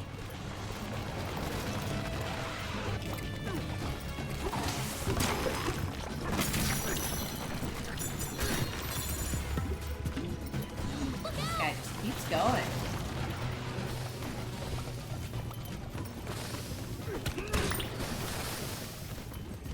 Thank you, I will take that apple.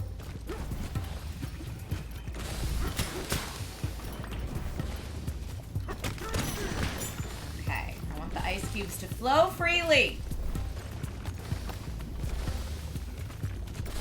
Go, my little ice cubey wonders.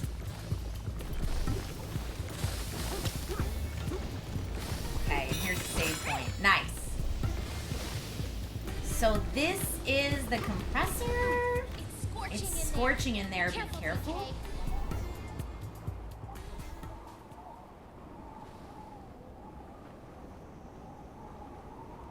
Now what? Boss battle now? Oh man. Spiky lava ball? No fun.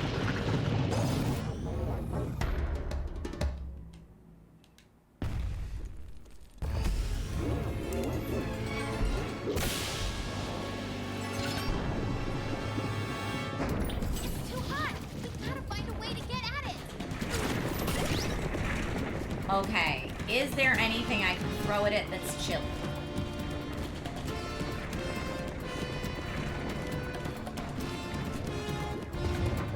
Yes, it looks like...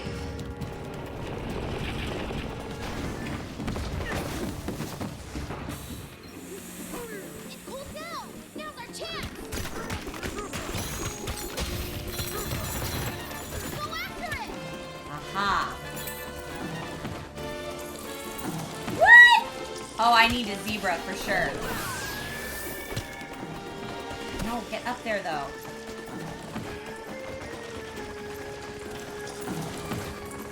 Oh, this fool. Ah, I was not fast enough.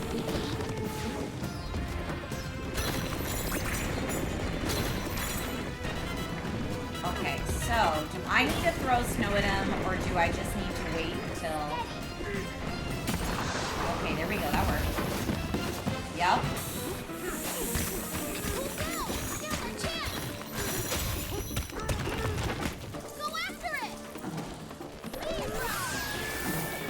I'm zebra dashing. And I'm going. Yeah! Got you, fool!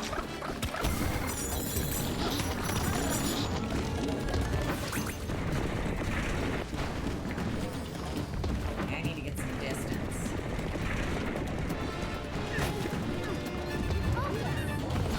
Okay. I hit it. Now it's covered in snow.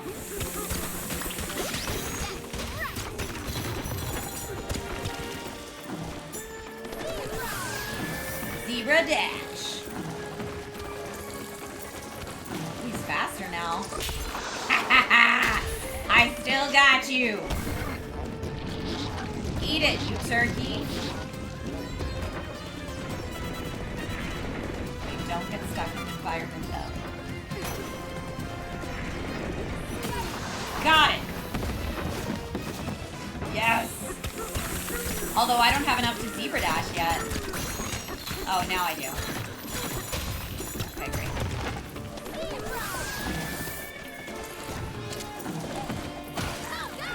Wait, can zebra not jump? Oh, you can. I'm a little behind. I don't know if this is gonna work. No! I hit the wrong button. Ugh! Oh, that stung. I didn't know that he was there. Nope. I think my back paddle shifters are getting the best of me right now. Like, I'm not meaning to press them, and I'm pressing them, and it's making DK do things I don't want him to do. Fine. Give me a second to get this through.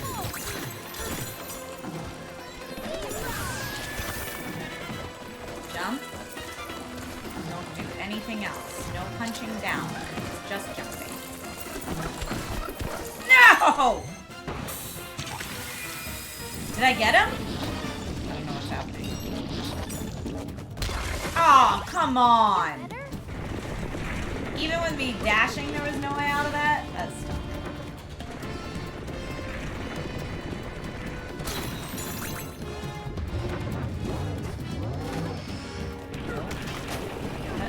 Ah, farts. At least me holding snow. Did that get him? Oh, it did.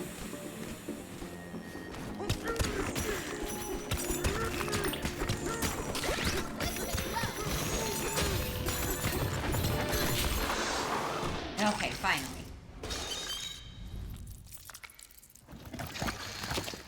Having to use all the physics, mechanics, and transformations to beat the boss is really cool. It is. It makes the boss battles different, which I appreciate.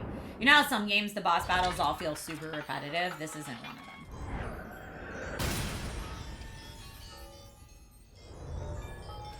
Alright, President.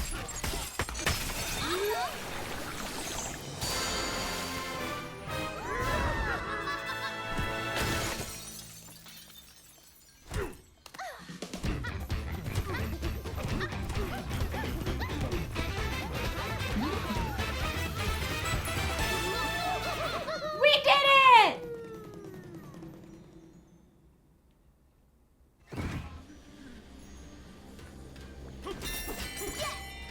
Yes. Oh, nice. Oh, sorry, I didn't mean to break your store, my guy. I did want to buy more cool style stuff. Damage from ice water.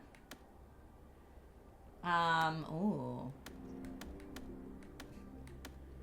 I could get different colors of stuff. I think the damage from ice water by 30% would be a good move.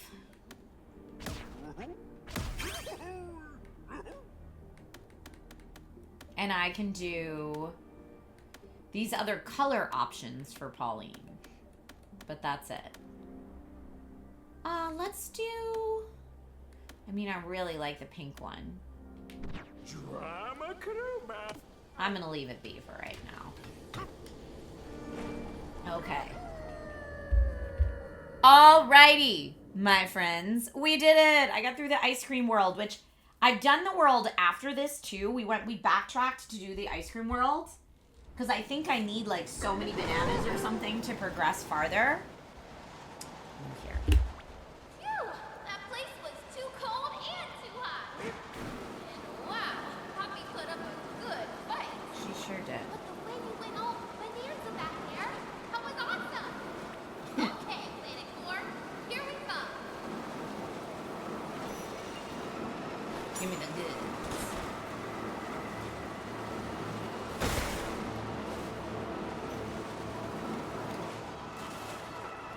Alright, we're still going through. This is a very long fall.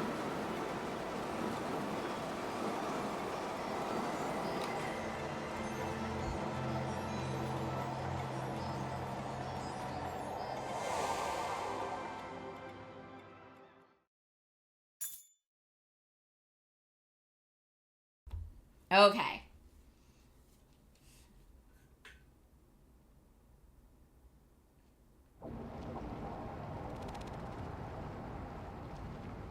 The junction. Sublayer 700. Okay. So yeah, from 700 you can split and do 2 different levels. And now I've completed them both. But that's because I didn't know where to go next after this. Ooh, look at this though.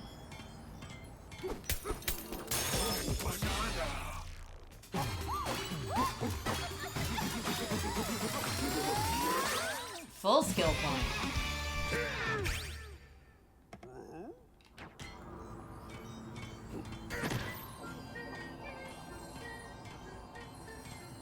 All right.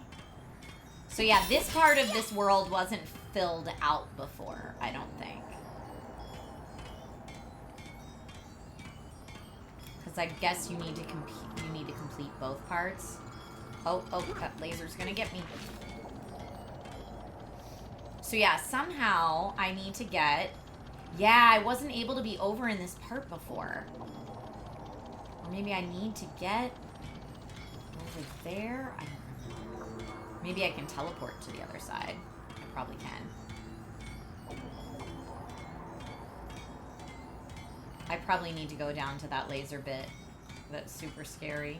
But yeah, we need to find... So like there's a banana in there, but it's covered in void. And so until I find where the void thing is...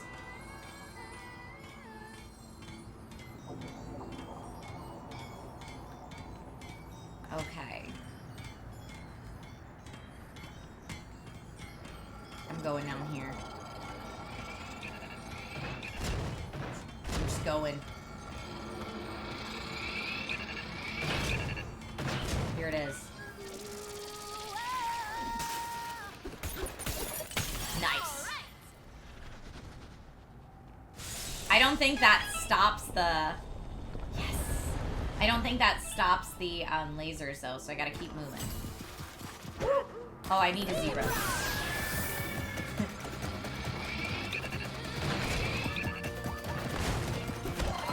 But I can't get through that yet.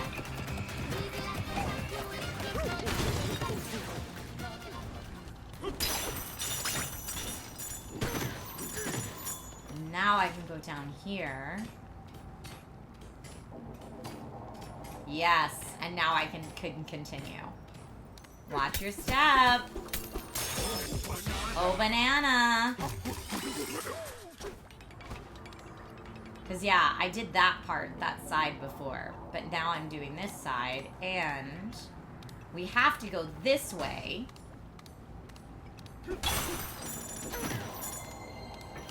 And that's the warp point to go back. That's how I went back.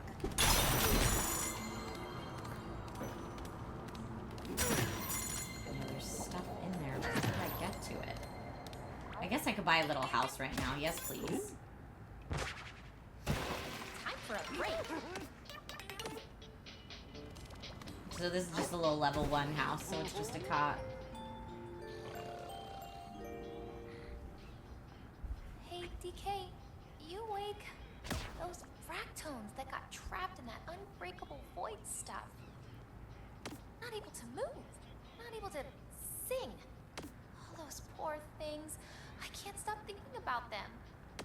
Whenever we find a fractone trapped like that, we have to set it free. Okay? Okay.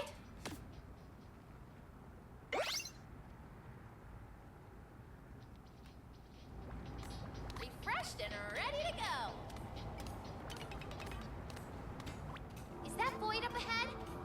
Yeah, before we couldn't get across this bridge.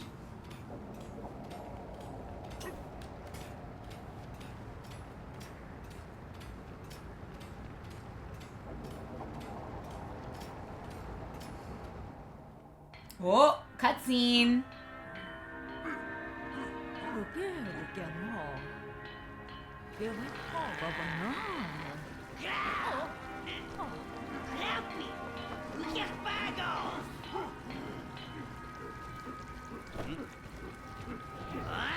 Oh! Get him, DK! Not cool, President.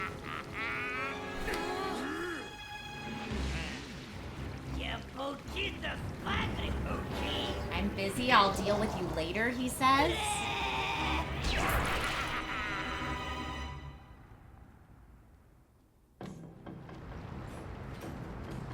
Okay, Poppy. The president flew to the upper layers. Surely he's the one you want. Go pester him. What's this thing? This thing is a machine that's capable of digging deep into the underground world. But Pauline, darling, you should know that. We took you for a joyride in it after we kidnapped you. Of course, right now it couldn't dig its way through a toddler's sandbox. It's out of fuel, you see. I'm sure the president is acquiring bananas from the layers above as we speak. They power it perfectly. What else could you possibly want from me? Let's fight. Absolutely not. I do not work overtime unless I'm paid to do so. So I guess we have to chase after the Void King right now. We can't just jump down there. But let's look. Let's look at the map. So yeah, we can't just go down there. So we're supposed to chase after this fool. Back into the warp, but I don't know where.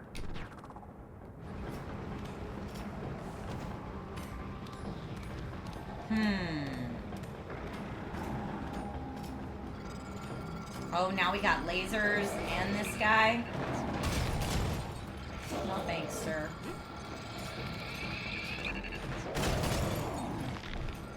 Man, everybody's out to get DK now.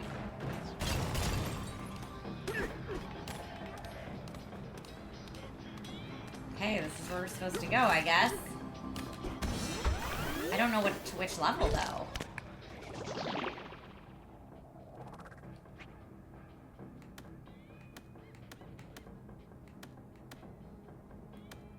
Oh, okay. Hilltop layer is where he is currently.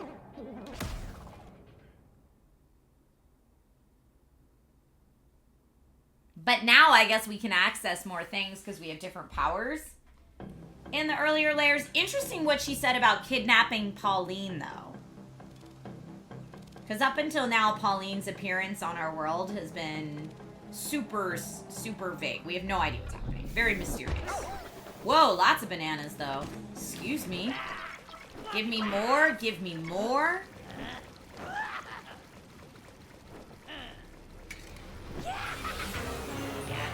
Say bye-bye to the bananas. Oh, are we gonna fight him now? Boy's using that remote. Be careful. How dare.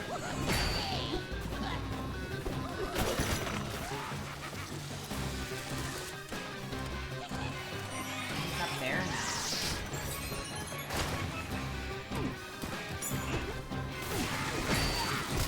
Got him again. Okay, let's see where he goes next. He's up on that hill. Alright, so it seems like as long as famous last words, but as long as I keep moving right now.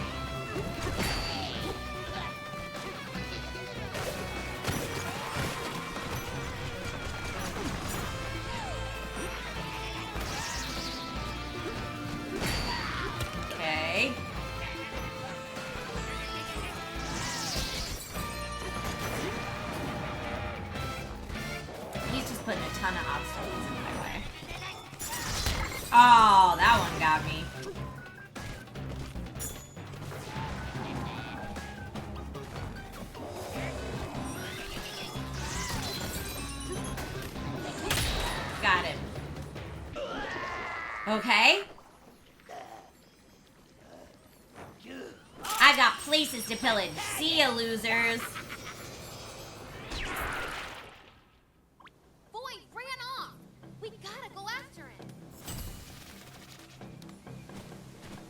Chase after Void King again. Sorry, everybody. Your place just got super ruined. Everybody okay? I guess this also gives me a chance to, like, go back and get bananas everywhere. Oh, I can't get this now? Oh, I guess I can.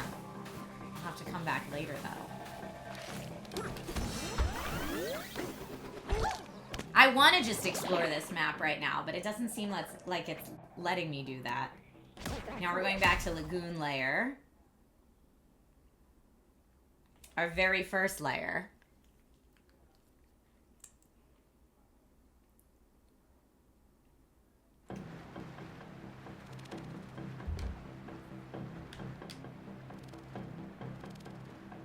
Sublayer 101. I guess it's time sensitive, you know, he's stealing all the nanners. More! Give me more!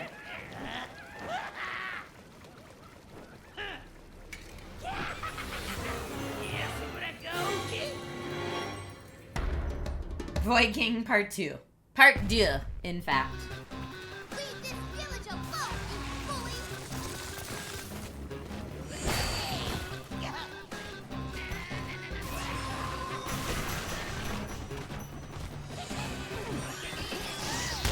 Aw, what?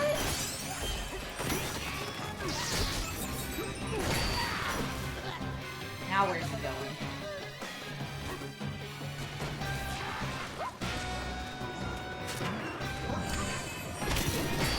Gotcha.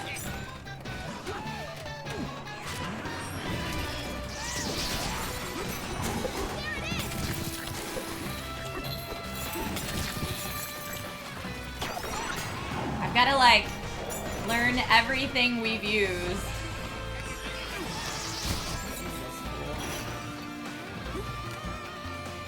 see where he is.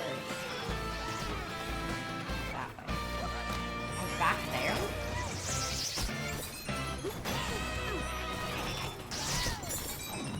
He keeps moving. Maybe I need to throw something at him. Oh, nope. Hard to aim long enough. He's on top of the Elder's head. That's so rude.